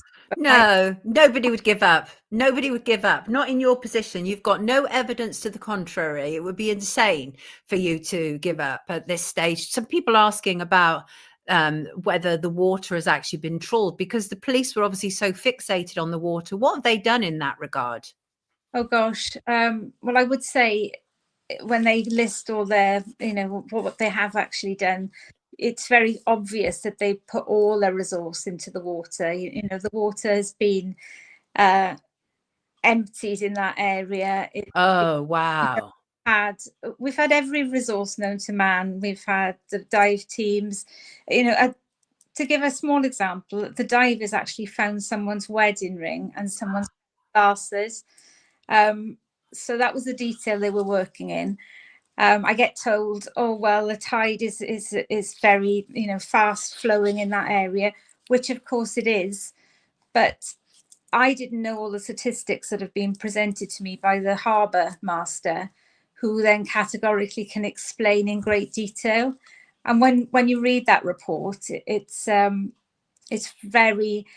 really shocked us, because we can't sit here and say we know that that's not the case. My husband and I, we're not experts, but when you're presented with something that's with so much clarity, and also because it's an area where we have what's called the Clifton Suspension Bridge that goes over the river, and unfortunately is a notorious place for jumping off. And the cases of what's happened to people, there are known areas where people get stopped before they can actually go out into the mouth of the river. So to have all these situations where people are being found, and there's all very detailed recorded data about this. So either Jack is literally the first person in history to sort of eluded all these points of when people get caught up. But the gentleman that was so helpful in wanting to put this across, we didn't know him. He said, I can't sit back any longer and listen to the nonsense that I'm reading and from the what the police are saying to the public. He said, it's simply not true, and I want to set the record straight here. So that's this is the benefactor you're talking about, the person who's No, this is the harbour master. Oh, yeah, the harbour master. Absolutely. So this is the thing, right, is that you say people have said to you, well, maybe he's gone away and started a new life. And then there's that suggestion of suicide. You have no reason to believe that any of those things are accurate. He wasn't depressed, right? God. No, I mean, I've always said the same when people ask me. The day that Jack went out, I would say he was in one of the best places of his life so far. He'd just been offered a law training scheme, and that's his dream. He's very determined, very ambitious, and that day he was just buzzing, so happy, lots of plans, and no reason at all to think anything. He wasn't even going to go out that night, because he was going to study for his next set of exams, and I persuaded him to have a break. So bless your heart. Mark says, I can't imagine what Catherine's going through. I don't think any of us can, which is why I'm always happy isn't the right word, but you take my gist, to give Catherine a platform. And Rachel said, this is just disgraceful. I think of Catherine and Jack every day. It's just heartbreaking. And I know what you mean, Rach, because as a mother, my heart completely goes out to what Catherine is enjoying. And I think you're amazing, Catherine. Even your presence of mind and your ability to keep going, truly, it's amazing. It really is. And I mean, the toll on you, I think, must be incalculable at this point. Yeah, it's an extraordinary existence. It really is. But I don't think I'm amazing. I'm just Jack's mum, and I believe any mother would do the same. I have good days and bad days. Some days I think, gosh, can I really keep going? This is impossible. But then something spurs me on, because I'm not giving up. I will never give up. White T said they can catch you in a bus lane, but can't help this lady find her son. The world's gone upside down. Indeed, it has. Curly Cruz said, bless her. Just awful, says Shug. And Reba makes a good point. We are hugely surveilled in the UK. I never understand how people vanish. Praying for Jack's safe return and sending love to his family, as indeed we all are. I will put a link in the description, further information where people can contact you, details about the reward that's been offered. Catherine, is there anything you'd like to add? No, I mean, I'm just so grateful that you've covered us again, and that I just need to keep Jack's name out there, because it's so hard. Some cases get lots and lots of attention, and Jack has had attention. I'm not suggesting he hasn't, but it's never really sort of been catapulted and stayed in the public eye. Right. And I guess, talking to missing people the charity. I understand there are so many cases that we would just not realise this was such a big issue in the country. But I think we all think our children are wonderful, but I know something is terribly wrong here. And I did from the minute that Jack hadn't come home. And to get that point across, to make the police understand that, even now, seems an impossible task. It always seems impossible until it's done, Catherine, but you're doing amazingly and you have our full support. Do take care of yourself. Never, ever hesitate to contact me about coming back on, okay? We've got your back. We'll do everything we can. And as I say, I'll put a link in the description. Take care of yourself, everybody. This is Catherine O'Sullivan, mum of Jack. Please bring him home safely. Take good care, Catherine. Speak to you soon. Thanks. Bye. I feel so helpless when I talk to Catherine, because what can I do other than offer her a platform? It just awful, horrendous, absolutely horrendous. And this quote comes to my mind there, but for the grace of God go I. But I'm going to be telling you shortly why I probably won't be saying that as much as I used to. We'll be talking about that in your shout. Right. Talking about missing people, of course, I do want to refer to this because that's not what we want, is it? Let's see if I can add that. There we go. Put that there. Of course, what you see on the screen is Madeleine McCann, probably the world's most famous missing child. And I don't necessarily cover Madeleine because I believe her to be missing. I don't believe her to be missing. Sadly, I don't believe her to be alive at all. I continue to cover this story because, one, I believe that she deserves justice, but two, because I believe on the balance of all my evidence, all my research that I've ever done, 2 documentaries, doorstepping the people involved, etc., etc. I believe that the truth has yet to be told. I do not believe that this is a missing person case, but a case of a child who died in the holiday apartment in Portugal. And we have not got to the bottom of it. And I believe that governments, including prime ministers and home secretaries, are implicated in this. And so it's Madeleine you see on the screen. And there's also Mark Rowley, who we've talked about today, with Izzy Vine. He is the most senior cop in England and Wales, common purpose guy. And the other is Christian Bruckner. Christian Bruckner, of course, is their number 1 suspect. And Mark Rowley, the Metropolitan Police officer, is now stating quite clearly that Christian Bruckner is also their number 1 suspect. And the reason they're all banging on about this is, as we talked about on Friday's show, Christian Bruckner has now been released from German prison. They wanted to keep him in. I'm no doubt that he's probably a very dangerous man, right? But you can't keep someone in when they've served their term and when they're not responsible for a crime that you're trying to frame them with. And what Mark Rowley is attempting to do now is it's certainly on the cards for him, is to have Bruckner extradited to face trial in the UK. What now? To face trial in the UK, okay? Rowley has said that an offence as serious as murder need not be tried in the country where the crime took place. Yeah, but first of all, where's your evidence, mush?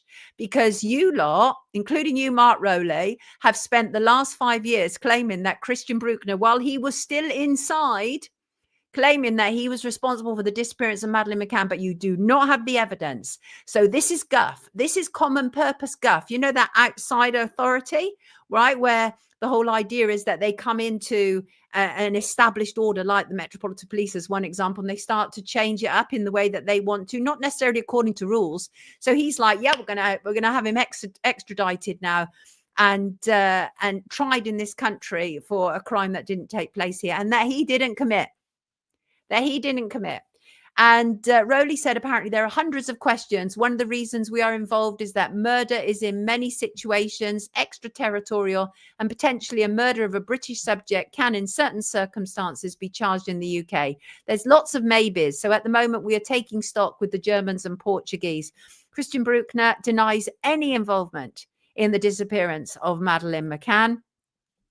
And it emerged last week that he had refused a request from the Metropolitan Police to interview him over the case. As I say, they've had 5 years to do this, and they've had everything on their side, right? They've had the German prosecutors, Portuguese involved, Metropolitan Police, they've had legacy media in their pocket. You've got like the Sun and Channel 4, two big platforms who have pushed, and ITV, who have pushed this idea that Christian Bruckner took Madeleine McCann. They've had everything to work with, and they've still failed to charge him because they don't have the evidence.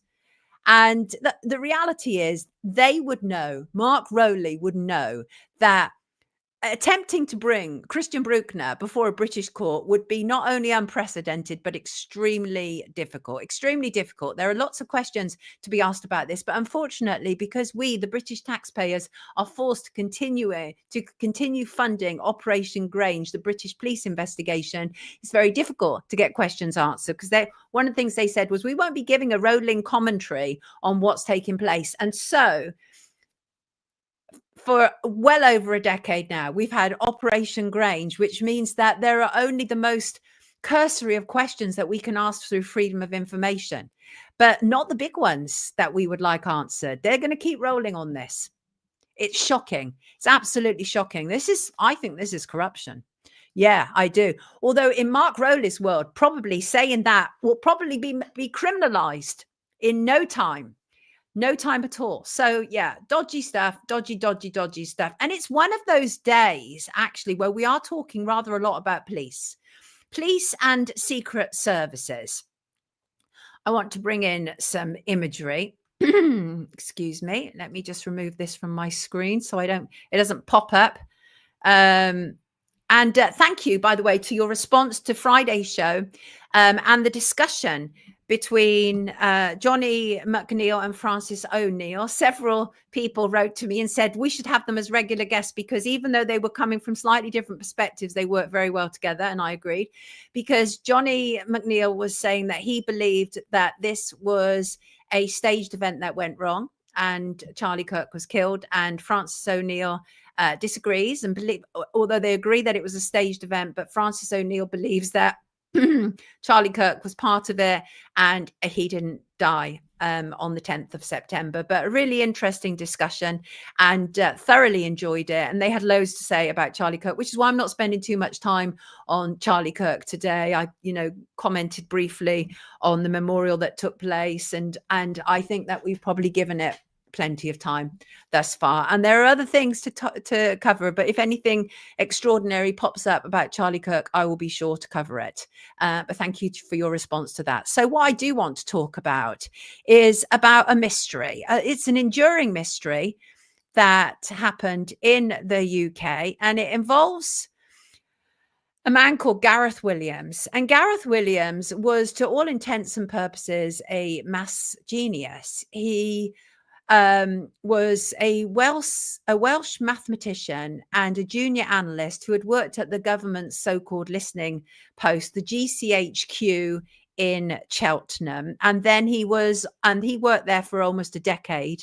And then he was on secondment to the Secret Intelligence Service, more specifically MI6.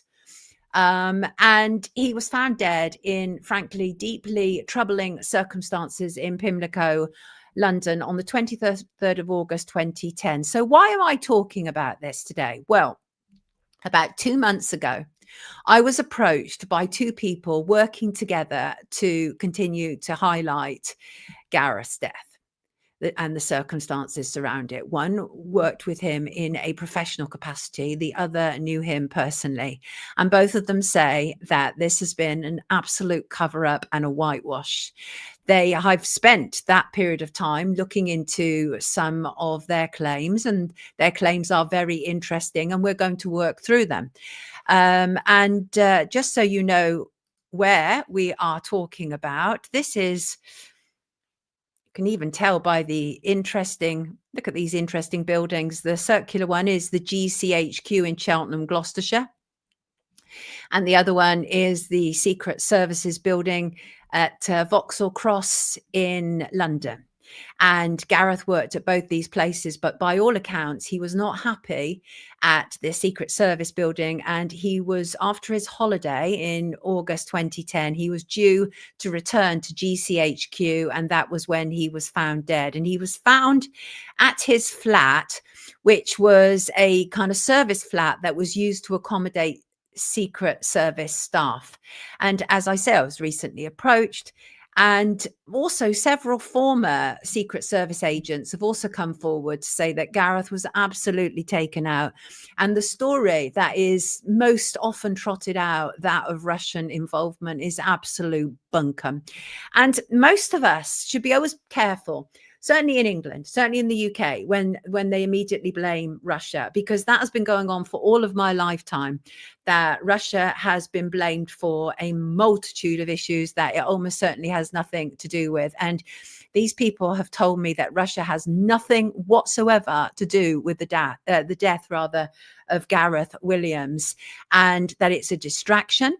And they've told me that they remain concerned that the truth about Gareth will never be told because the powerful agencies that are invested in keeping this undercover. In fact, they tell me that the truth is closer to home, and they are both adamant that Gareth's death was an inside job, So he was found on the 23rd of August, 2010, after he had not been at work for a week. And apparently no one thought to raise the alarm. So let me just get this correct, okay? A man who works for the government's secret services goes missing for a week, and his line manager and staff thought nothing of it, even though Vauxhall Cross, where the Secret Service building is just down the road from where his flat was. They thought nothing of it. Nothing of it. Go missing for a week, doesn't call in, but nothing is wrong here. Very weird behavior. So right off the bat, that's problematic. And this was... let me just show you. I think this video is interesting. This is a simulation that was created by the Metropolitan Police, which will give you more of an idea. What have I done with it? Let me see if I can just find it. Give you more of an idea of what they were working with. Where have I put it? Oh, I do beg your pardon. I thought I had it to hand. That's really weird. I did have it to hand, and now it's just disappeared. Isn't it? We're so weird when this happens. I have no idea why that happens. Maybe it's gone into another. Let me just double check here. Yeah. Sorry about that. I'm sure it'll pop up as I'm talking, because these things often do, oddly enough. Very. This is outside his Pimlico home. Here it is. There it is. Let me show you, because I think it's quite important for us to gauge an idea of what police were looking at. And this is also where it gets interesting, by the way, because of the people who were involved. So this was his flat. This was a simulation that was kind of mocked up by the Metropolitan Police. And he was found in a red bag in his bath. Okay. The circumstances were bizarre, to say the least, frankly. And we've had a series of people, including police, attempt to convince us that someone can get inside a bag like that and lock themselves in and not leave prints anywhere. Right? That's some of the things that we have been expected to accept. This, I believe, is so this is outside his Pimlico home. And what happened? They found him because a welfare check happened after this week that he'd gone missing. And in fact, they later revealed that they believed him to have been dead for at least a week. The last image of him was on August the 15th, 2010. And the last time that his computer was accessed was on August the 16th. So the police visited the Pimlico home just down the road from the Secret Service building in Vauxhall, as I said. And his naked, decomposing remains were found in the bath of the main bedroom's ensuite bathroom, inside a red sports bag. It was padlocked from the outside, as I say, with the keys inside the bag. How does that happen?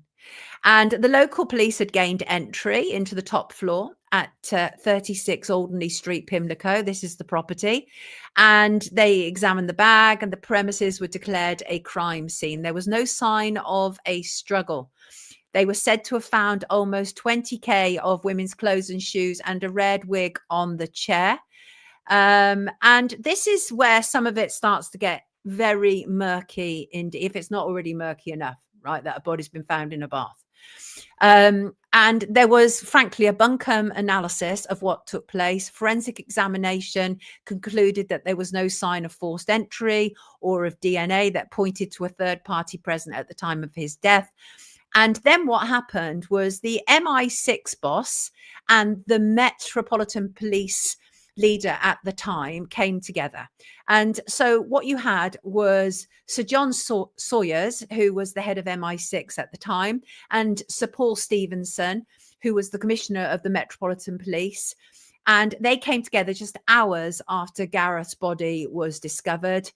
And one of the things that happened was MI6 feared that detectives would extend their probe into sensitive areas, including the nature of Mr. Williams's work. And it's quite unclear entirely what he did. He was said to be extremely gifted and talented, a coder, as one of the things that he did. And actually, last year, his name came up in a lawsuit, and it said that he was involved in the creation of Bitcoin. So it's difficult to know exactly what happened, because even to this day, 15 years on, there's a load of subterfuge that surrounds it, which is why two of these people came forward. They don't want to be identified because they are fearful for their lives, but they told me all this information. They showed me information, and they said that this man was killed by somebody inside. That's what they've said to me very, very clearly. And the press went in on him, particularly Rupert Murdoch's press and the Sun newspaper, like within days, probably a matter of weeks, certainly no more than a matter of weeks, rather, there were scurrilous headlines about him being a transvestite, about him being a cross-dresser, all of these different things. And first of all, people, you know what people are like, right? They see this headlines, they see this written in a newspaper, and they believe it. But actually, what my contacts have said was that that was released by the secret services to the media, and it was to distract from what really happened, that they wanted to set up a narrative, which many of us know who looked at this case. They wanted to set up a narrative that Gareth led a double life as sort of a cross-dressing gay transvestite who was murdered by his gay lover. Well, his family and friends just don't accept that at all. At all. In fact, one of his friends came out at one stage, Sian Lloyd-Jones, a childhood friend, says, "I truly believe that Kerry, his sister, and I were going to receive the clothing. He was so generous, you wouldn't believe." And one of the things that she also talked about was that he was in training to take on a new identity and had a second passport. So what the hell was going on here? What was going on here? The other thing is that his friends, including his family, believed that he was straight. They said he's not gay. He's not a transvestite. And they actually told the inquest this. Elizabeth Guthrie, who had known him since 2009, said he may have had women's clothing in his flat as a support strategy for female friends. She said he would not have let anyone into his flat unless he had a very strong relationship with them. Well, this is what my contacts say to me, is that the idea is that he was killed by a gay lover. But my contacts say to me, what about if it was a gay lover who he worked with? That's what my contacts say to me, because there is a suggestion that that whoever it was let into the flat, that it wasn't a problem. There was no sign of forced entry. And well, I mean, it's also highly likely, as my contacts say, that the people involved, if it's more than one person, were forensic experts, because they knew how to clean that place. They knew how to clean it inside out, upside down. And the fact remains that his friends say this was the most perfect of cover-ups, that the agencies involved all messed up. It was a perfect bodge scene, an investigation based on lack of information, and a staged crime. His friend and former colleague tells me that it was a narrative that was set up about him, and it was aided and abetted by legacy media who gladly went along with it. So at the inquest, the coroner was not impressed. Not impressed at all. Said it was unlikely that Gareth Williams death would ever be satisfactorily explained. Well, that is in part because, is because the Secret Services and the Metropolitan Police clashed badly. They were withholding information from each other. There were quite serious problems, frankly. Fiona Wilcox was the coroner. She found on the balance of probabilities that Williams was unlawfully killed, although she also said there was not enough evidence to deliver a formal unlawful killing verdict, well, because it had been cleaned away. She heavily criticised MI6 and SO15. SO15 is a counter-terrorism unit of the Metropolitan Police. It was the role of SO15 to operate between the intelligence service and the Met detectives who on homicide who were investigating the case. The intelligence service apologised to Williams' family over the delay in reporting him missing. A week. And during her verdict, Fiona Wilcox rejected suicidal intent, which they tried to push.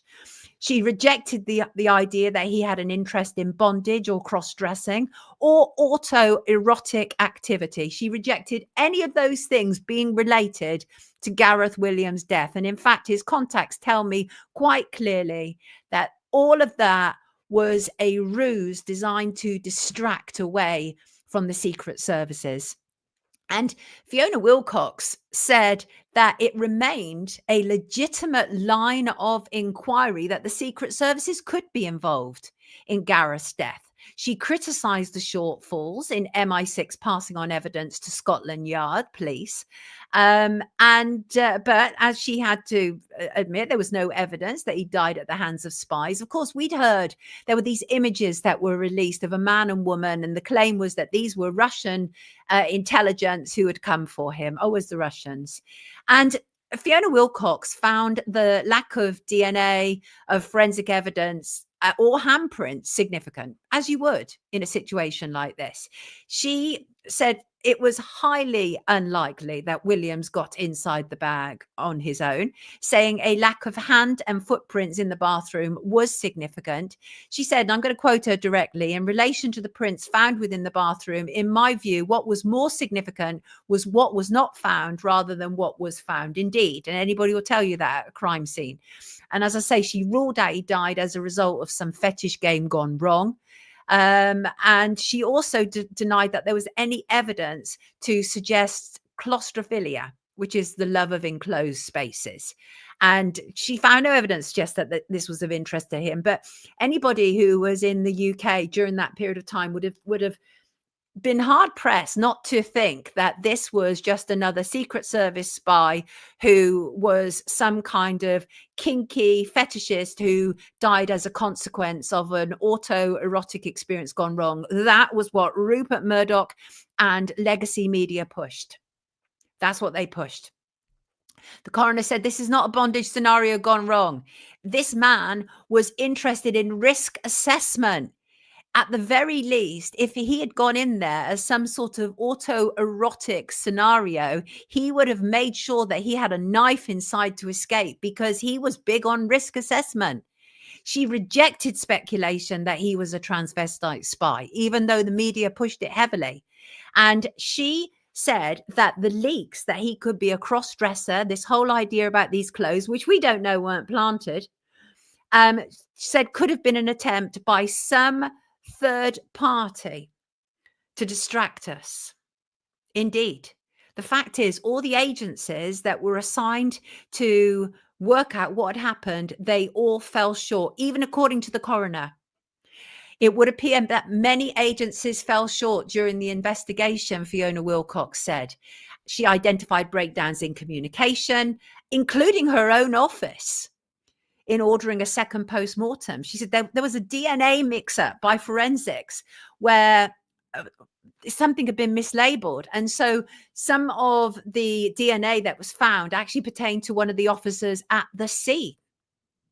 After the inquest, the Metropolitan Police, who had been absolutely admonished for their conduct, then investigated Gareth's death again, despite what the coroner had said, right? The coroner had said that even though she couldn't come down on absolutely that this was murder. The chances are highly likely that it was. I mean, she was absolutely excoriating in her belief that this man had been deliberately smeared, and she didn't rule out that secret services could be involved, or indeed the police, actually. But guess what the police concluded? That Williams' death was probably an accident. Probably an accident. That's extraordinary stuff. He was, Gareth Williams was buried in Anglesey, where he was born and raised, on the 26th of September 2010. And the head of the Secret Services, Sir John Sawyers, was there. His family were appalled by the police investigation, appalled. There was an interim hearing that took place before the inquest, and a lawyer representing Gareth Williams' family says he could have been killed by someone who, and I'm quoting, specialized in the dark arts of the secret services. That is what my contacts are telling me. So he had recently qualified for operational deployment. And the family say that fingerprints, DNA evidence were both all wiped from the scene of the crime in a cover-up. And it also emerged, this is going back to what I've just said, that the DNA found on Mr. Williams' hand, which officers believe could lead to a killer, actually belonged to one of the police forensic workers. And apparently the code for the sample had been incorrectly logged by LGC, the forensic company. For goodness sake, that expression, you had one job.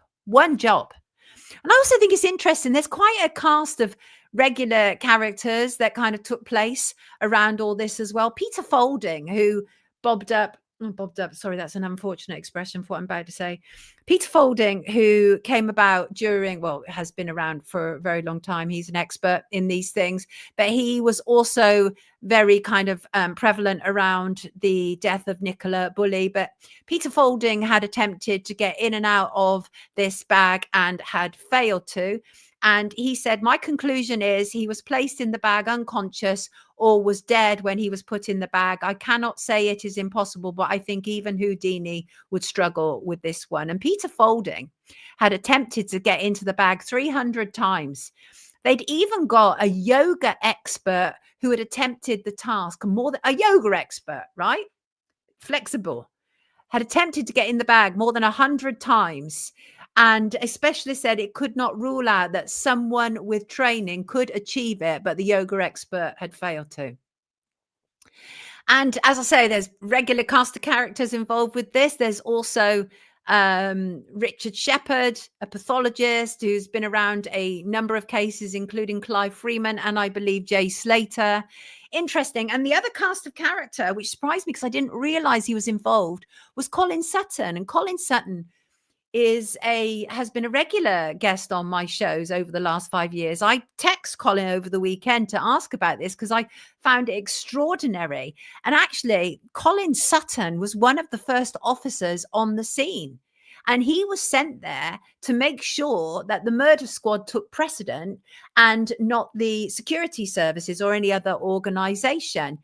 And he noted a couple of things, but I asked him about it over the weekend. And what he said to me, I'm going to quote him directly.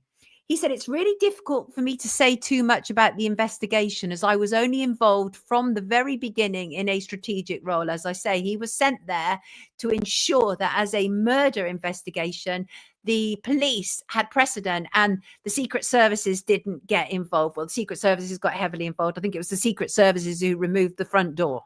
As one example, secret services did all manner of stuff. They withheld information from the Metropolitan Police, and actually both sides were as bad as each other. But let me just continue with what the comment that Colin sent to me. So really a bit difficult for me to say too much about the investigation as I was only involved from the very beginning in a strategic role. I do wonder what happened after the security services found out he was missing at around 11 a.m. before they notified police at around 4 p.m., given that they had access to the flat. And Colin goes on to say 2 observations I made at the scene were that the heating was full on in August and his devices and some memory sticks were laid out neatly on the table almost to make them easy to find, neither of which I would have expected to find had he accidentally got stuck in a holdall. Beyond that, I don't really know.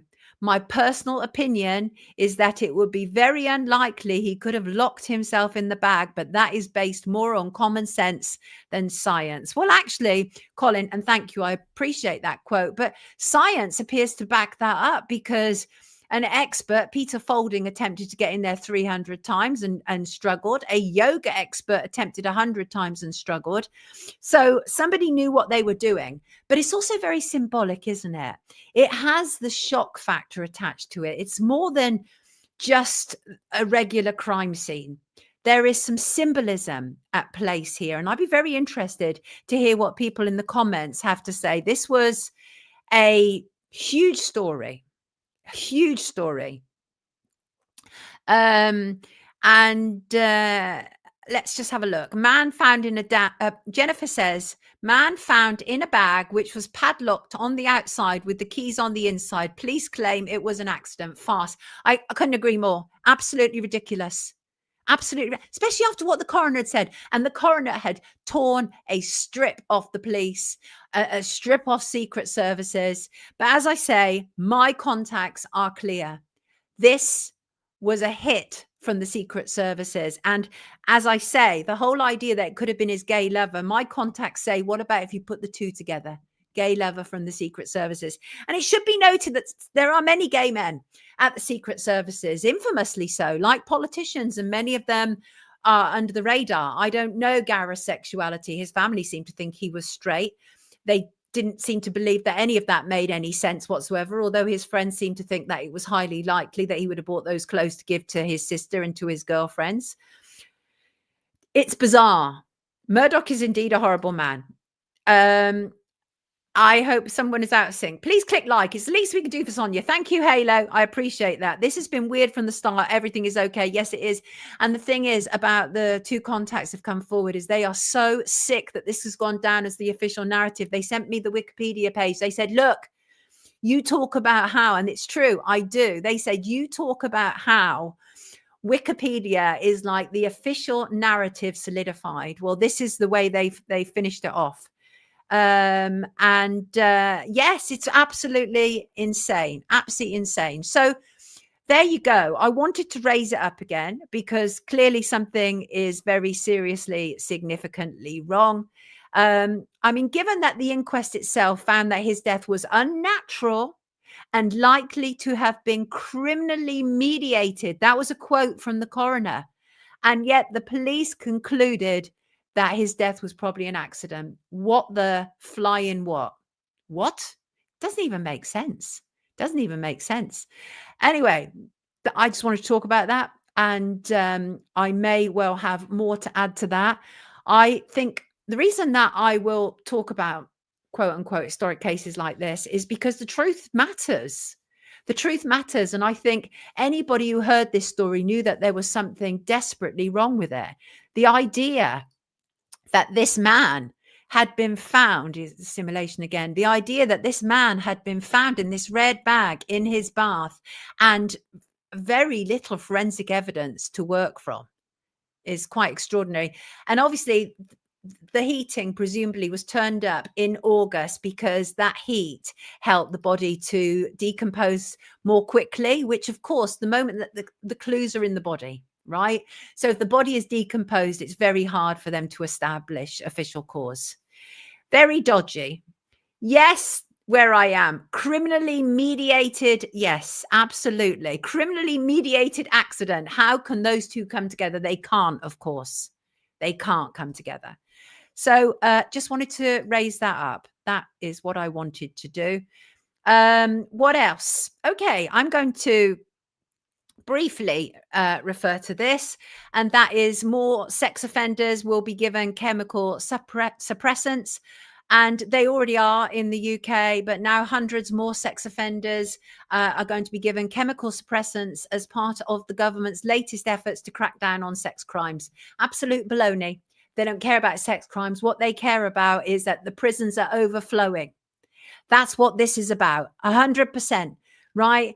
100%. They are saying that they did a chemical suppression pilot, expanded it to 3 regions across the country, and now they are focusing on the northwest of England. They say it's a cutting edge pilot that aims to cut reoffending. That's what they say. And Deputy Prime Minister David Lammy, useless Lammy, said, protecting the public is my priority. Evidence shows this medication helps suppress urges, which is why we're expanding access to it. But I did see a very good comment on X, and Politics Polls had asked whether people supported it or opposed this. And Unwho Wef Fight, long title, but I got you, said, why doesn't your question state that this is to enable shorter sentences and early release? Exchanging medical treatment for prison time, does it seem like we are heading towards a society that believes sexual violence is purely an illness rather than a heinous crime? And I absolutely agree with that comment. Absolutely, Cassandra. There are still men in women's prisons. If they cared about sex offending, they would absolutely remove those men from women's prisons. You're absolutely right. Yeah, Halo. I know it's that's why we're going to turn to your shout, which is going to be much nicer. I'm going to do some nice things on your shout. And Halo says, feel weird in the world and all that's happening. I know, but one of the aims of Wake Up is to remove the scales, enable the scales to fall from our eyes, right? So let me get to your shout, which is always so much lighter for the most part. And this one is from Jane Palmer. Good morning to you, Jane. Grand rising to you. And Jane said, I used to use the phrase there, but for the grace of God go I, until I read the following analogy by Christopher Hitchens. It was a light bulb moment for me. Now, I do say that often. And Jane goes on to explain. I'm not going to read it all in its entirety. It's quite long, but it's a really good point. And it really was food for thought for me, because Jane goes on to explain that Christopher Hitchens saw the phrase not as an expression of compassion, but as a potential sign of smugness. And there's the reason that say it. So, for example, I think most recently I talked about it when we were talking about miscarriages of justice and how somebody had just been in the wrong place at the wrong time. And I said something like, there, but for the grace of God go I. And it is because the idea is that could have happened to any of us. But actually what Christopher Hitchens, who was a tremendous thinker, had to say about it was very interesting. And he said that, one, it implies a condemnation and a sort of a judgment. The whole idea that God is withholding grace from the less fortunate, even though Hitchens himself was an atheist. He also said it actually, the expression itself lacks true comfort. And he said it offers no real solace to the person enduring misfortune. And that's true as well. Because what kind of comfort is it? Because what you're essentially saying when you say there, but for the grace of God go I, is thank goodness it wasn't me and it was you instead. And it really made me think, Jane, thank you for sharing that with me. Really, I think that was really important. We have these expressions, don't we? I know that's biblical. But these expressions that come into our terminology and we use them, and sometimes not necessarily taking account of fully what it means. Hitchens was a great thinker, Stephen. He really was. And also the other thing that he said was it's a dismissal of human agency of chance. By attributing one's good fortune to God's grace, the phrase actually overlooks the role of random chance, of luck and human effort in shaping a person's life. And all of that is true as well. So Jane, I can't promise I'm never going to use that expression again because it's in there. It's in there. But I will try and I will try not to, actually, because I do take on board what you said here. And I think that the lacks true comfort is probably the one that resonates most strongly with me, really. So thank you very much for that. That's the importance of your shout, is people get to have their say. And Rich, good morning to you, Rich. Grand rising to you. Rich wrote in on a number of topics. And one of the things that he said, which I thought was very interesting, said that as much as I am in agreement with you regarding views on the shady past of Christian Bruckner, I couldn't help thinking about karma and about crimes he may not have paid for. An excellent point. I believe in karma. Is it the case? I mean, we know that Metropolitan Police and German police have their own reasons for this, but as a bigger picture, is it possible that he's still being pursued and believed to be the man who took Madeleine? Because there are still issues that he's yet to pay for karmically. I took that on board. I thought that was interesting. And Rich also pointed out to me about how super prisons are being built up north. Well, that's where they're trialing the new chemical suppressants up north. And Rich said, have you heard about the super prisons being built up north? They're villages, with one apparently being next door to a crematorium. What are the financials? Are these bound to be taxpayer paid for? At least PFI type setups. Indeed, perhaps Serco could be looked at, and the contract values they hold and people involved. And then Rich goes on to raise wider questions about law and money and following the money.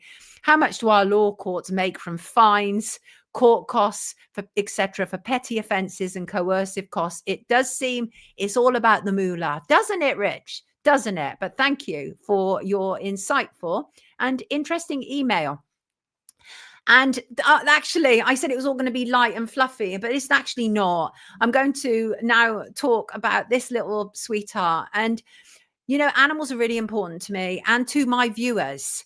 And this is little Lexi. This is Lexi. And there is some beauty attached to what I'm about to say now. This is from viewer Hazel. And Lexi, also known as Lexi Lulu, died on the 9th of September 2025, died in Hazel's arms at the vet's. The vet said that Lexi said her pancreas and kidney had failed and her liver was just starting to fail. And what was made me sad and touched me, because I think I had a similar experience, was Lexi waited for Hazel. Hazel goes on to say, looks like she waited for me to get back to her because Hazel had been away visiting her mum and family. And Lexi stayed until Hazel was there, and Hazel was then able to take her to the vets. And my dog Bliss did the same thing. I was in hospital, and when I came out, my doggo died in my daughter's arms. I think they do often wait around. They're so attached to us. All welling up here.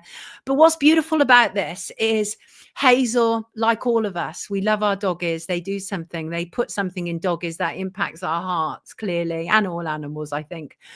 But Hazel went for a walk in one of the favorite places that Lexi used to love going, and she saw this rainbow. Oh no, this is another one. This is a second rainbow that appeared. And Hazel said, I went to another beach. I took Lexi. I turned around to leave, and there was another rainbow. I didn't have my phone, so I couldn't get a picture of that one. So this is the first rainbow that Hazel saw. And I know people. I know MT7 says, God bless her. Dogs are family, like your children. It breaks my heart when you lose a pet. I know. And the thing is, anybody knows that when they have pets, there comes a point in that pet's life when you know you're starting to go into the latter part of their life. And it's so painful. That it's so painful. Animals are the best people, says Trip. And yeah, it's painful, but I think Hazel, to a degree, is able to take some comfort from this, because she felt that both of those rainbows in the places that they walked Lexi were messages from Lexi. And of course, there's the whole idea that animals cross the rainbow bridge. I do believe I'm going to see all my pets again, like I'm going to see all my family again who had passed. I believe that. Maybe that's just hopeful thinking that keeps me going. Who knows? But I believe it. Anyway, sending you lots of love, Hazel. Lexi is indeed an absolute doll. God bless her and God bless you. And I got some brightness now. Thank you to wonderful, wonderful Jean, who regularly contacts us. Jean is, I think, a photographer. I don't know. Hitchens, Mark said Hitchens who got the jab. No, Christopher Hitchens wasn't alive. That's his brother, right, who got the jab. So wonderful, Jean. Look at these fantastic. She sent me loads of pictures. One is a grey heron, which was taken on the Isle of Arran in Scotland. And the other is Jean's best picture of the year, common blue butterfly, which was taken at Gales Marsh. Aren't these wonderful? Absolutely wonderful. And yes, they're lovely. I just love them. And they brighten my mood. They make me feel happy. They make me feel happy. Thank you, Jean. And generous people, you're incredible. Last week, we had Sophie from the Luke Mitchell campaign about his upcoming parole hearing. And she contacted me to say that she was a bag of nerves when she was speaking. But while she was on air speaking to us, she said the crowd justice total went up by £1,000 as we were speaking, and is still going up. She said, you have wonderful viewers. I do indeed. She said the whole team sends their thanks, and we will be the first to find out about any updates. Good to hear that. Good to hear that. Thank you. Thank you so much. And let me show you this. And oh, no, wrong. I'm going to go probably till about 11:15 today, people, because I'm that kind of person. I'm my own boss and I can make a choice about these things. Now, this is from our dear Marcuson. Marcuson, I have edited a little bit of your video you sent me. Marcuson is fantastic. He's contributed greatly to Wake Up. He's done a number of theme tunes for us, and I appreciate him very much. He's put his own musical journey on YouTube, and if I haven't already, I will put a link in the description to it.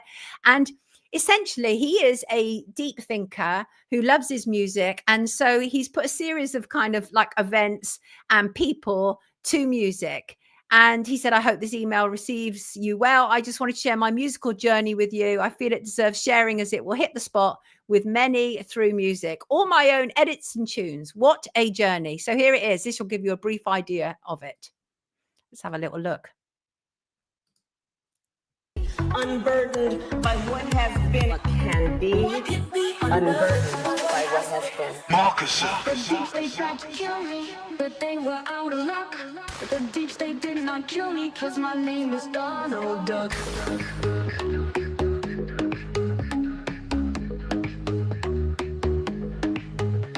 The deep state stole elections to give to Sleepy Joe. The deep state stole elections, but they won't steal 24.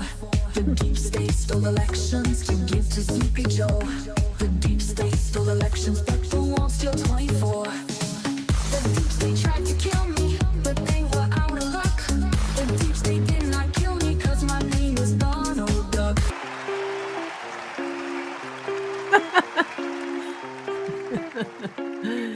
Have you heard about the pox? It's back again, the monkey pox. So go and hide and be afraid. Wait for a jab, come to your aid. Don't go out and hide in fear. Take a test so you know you're clear. Put on a mask and no fresh air. If you believe this, then I despair.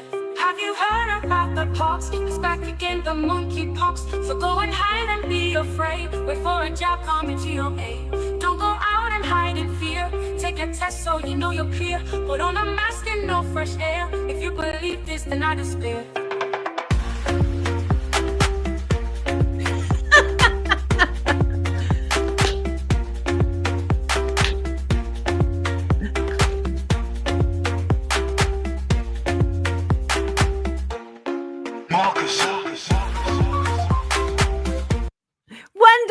Wonderful. It's longer than that. Obviously, I couldn't play the whole thing, but wonderful. Big up yourself. Really good. Love it. Absolutely. Because obviously what he's essentially doing is sending up all the madness we're constantly being subjected to. And big hearts to you too, brother. Big hearts to you too. And always donators, thank you. I appreciate you greatly. You are incredible. And thank you today to Swiss Miss and to Simon, to Catherine and to Fred.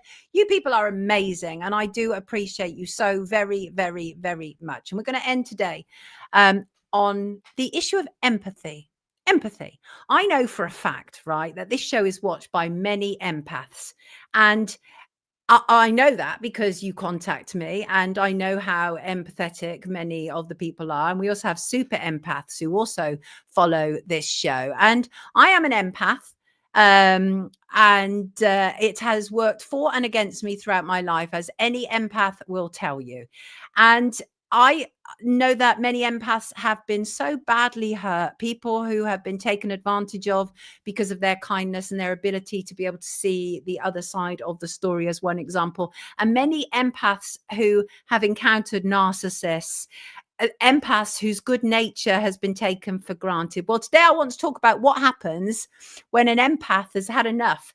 And if you aren't there yet, stick around because I'll tell you how I got there. And the reason that I say that is because I was talking to a friend who's left a relationship with a narcissist. And I asked her if I could refer to her story. And she said, yeah, but I was talking to a friend who had left a relationship with a narcissist. And she had put up with so much crap for, I don't know, 5 years, a long time. Anyway, what's interesting is that once she made the decision to leave, she was terrifying. First of all, she was paying everything, right? She was paying everything, which is not unheard of when you're dealing with a narcissist. So she was paying everything.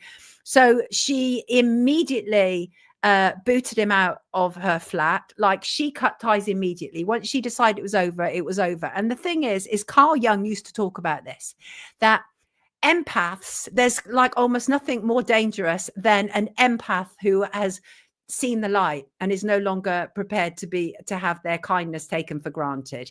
And they're dangerous in that they are able to meld, and they are able to meet their shadow side and meld it into who they are. And that makes them as complete a human being as possible, because oftentimes empaths have been trained that way. We've been trained that way. It could have been in childhood. We didn't receive as much, of whatever. We were neglected or whatever. And so that is one way that empathy has formed, because we don't want other people necessarily to suffer what we ourselves may have experienced. That's one example. But Carl Jung used to talk about the importance of facing your shadow side in order to be able to, as an empath, in order to be able to bring all sides together and make you a complete and whole individual. Anyway, my friend, she's gone all out. She's not having it. She's not seeking revenge. She just literally pulled the rug. She said, no, I don't care.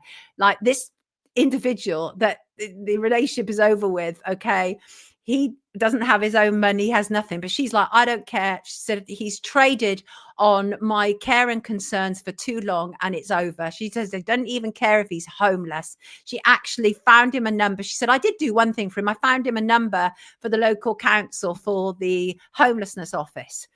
And I found this all incredible, because it's a complete turnaround of a character, but it's her finally asserting herself. Because the thing is, when an empath has had enough, it typically marks a shift from them being like self-sacrificing to self-protection. And what happens is they start to finally set the strong boundaries that have thus far eluded them.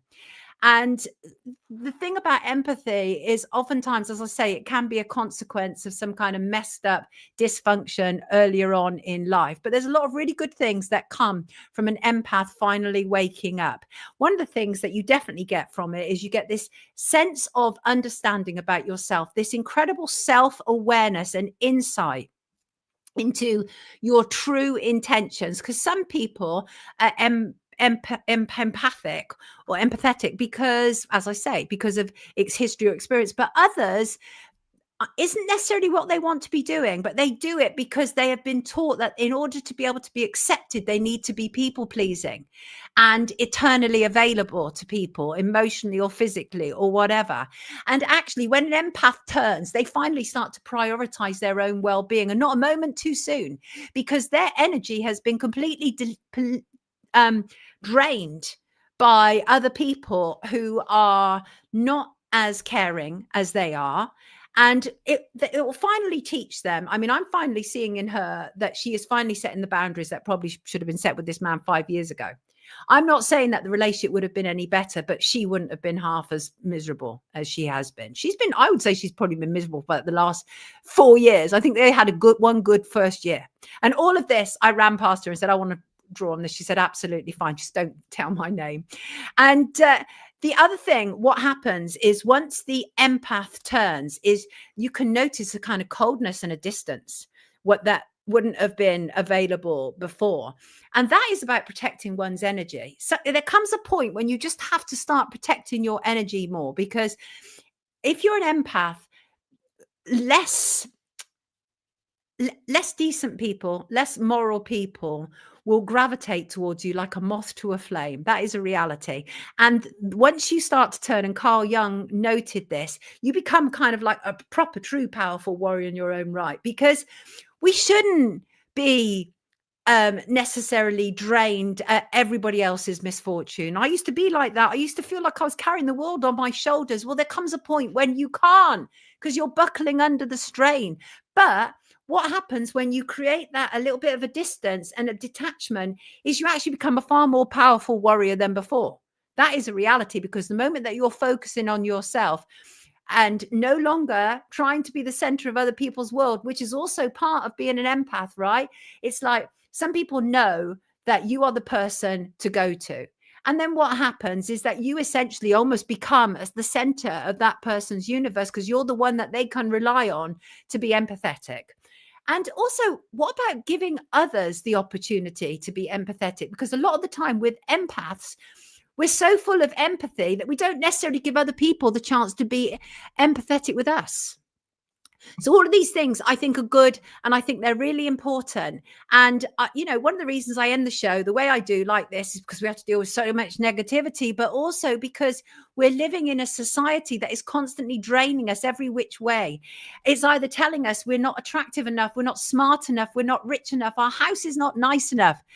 You know, you have TikToks full of people ultra consumerism, and they sell this idea that unless you have spoons, you know, in 47 designs, your kitchen is lacking, right? All this kind of nonsense, right? Whereas once you start to actually gauge your true feeling, you won't be cramming it to be filled with all this nonsense. You'll start to look more inwards. And I think that's the important in separating yourself out and when an empath turns. And when an empath turns, by the way, it doesn't necessarily mean that you become the narcissist, not at all. But what it is there's this sudden decisiveness that occurs. There's this kind of done point where you will naturally have a shift in behavior that is actually usually extremely noticeable to those people who have previously taken advantage of you. And I know that happens because it's happened to me. We got to keep spreading the love. Yes, indeed we do. And what, Lynn? I so overstand the empathy situation. I had 3 missed phone calls and 5 messages from one patient this morning, all before 7:20. Exactly what I'm talking about, Lynn. And Trevor, never confuse kindness as weakness. Yes, indeed. And I agree with that too, Shug. The deeper into materialism we go, the further from the self we become. Indeed, absolutely. And I'm just going to add this to the stage. Of course, these are my wonderful patrons. Thank you as ever for making Wake Up possible. I don't have a quote to end with today, unusually, other than to say have a fantastic week. I think I've covered everything that I wanted to today. Thank you for being here. Thank you to all to my wonderful guests. Thank you wherever you are receiving Wake Up. I appreciate you greatly. And thank you for all your support. You people are incredible. Thank you, Merv Pact. Absolutely. Ian said, red pilled and spreading love. Let's do it. Amen. Absolutely. Marlena, lots of love. Hot Marlena is in the comments. We love her. Lots of love to you all. And you're welcome, Colin. I will see you on Friday. Take care, or take excellent care of yourself. See you Friday. Lots of love.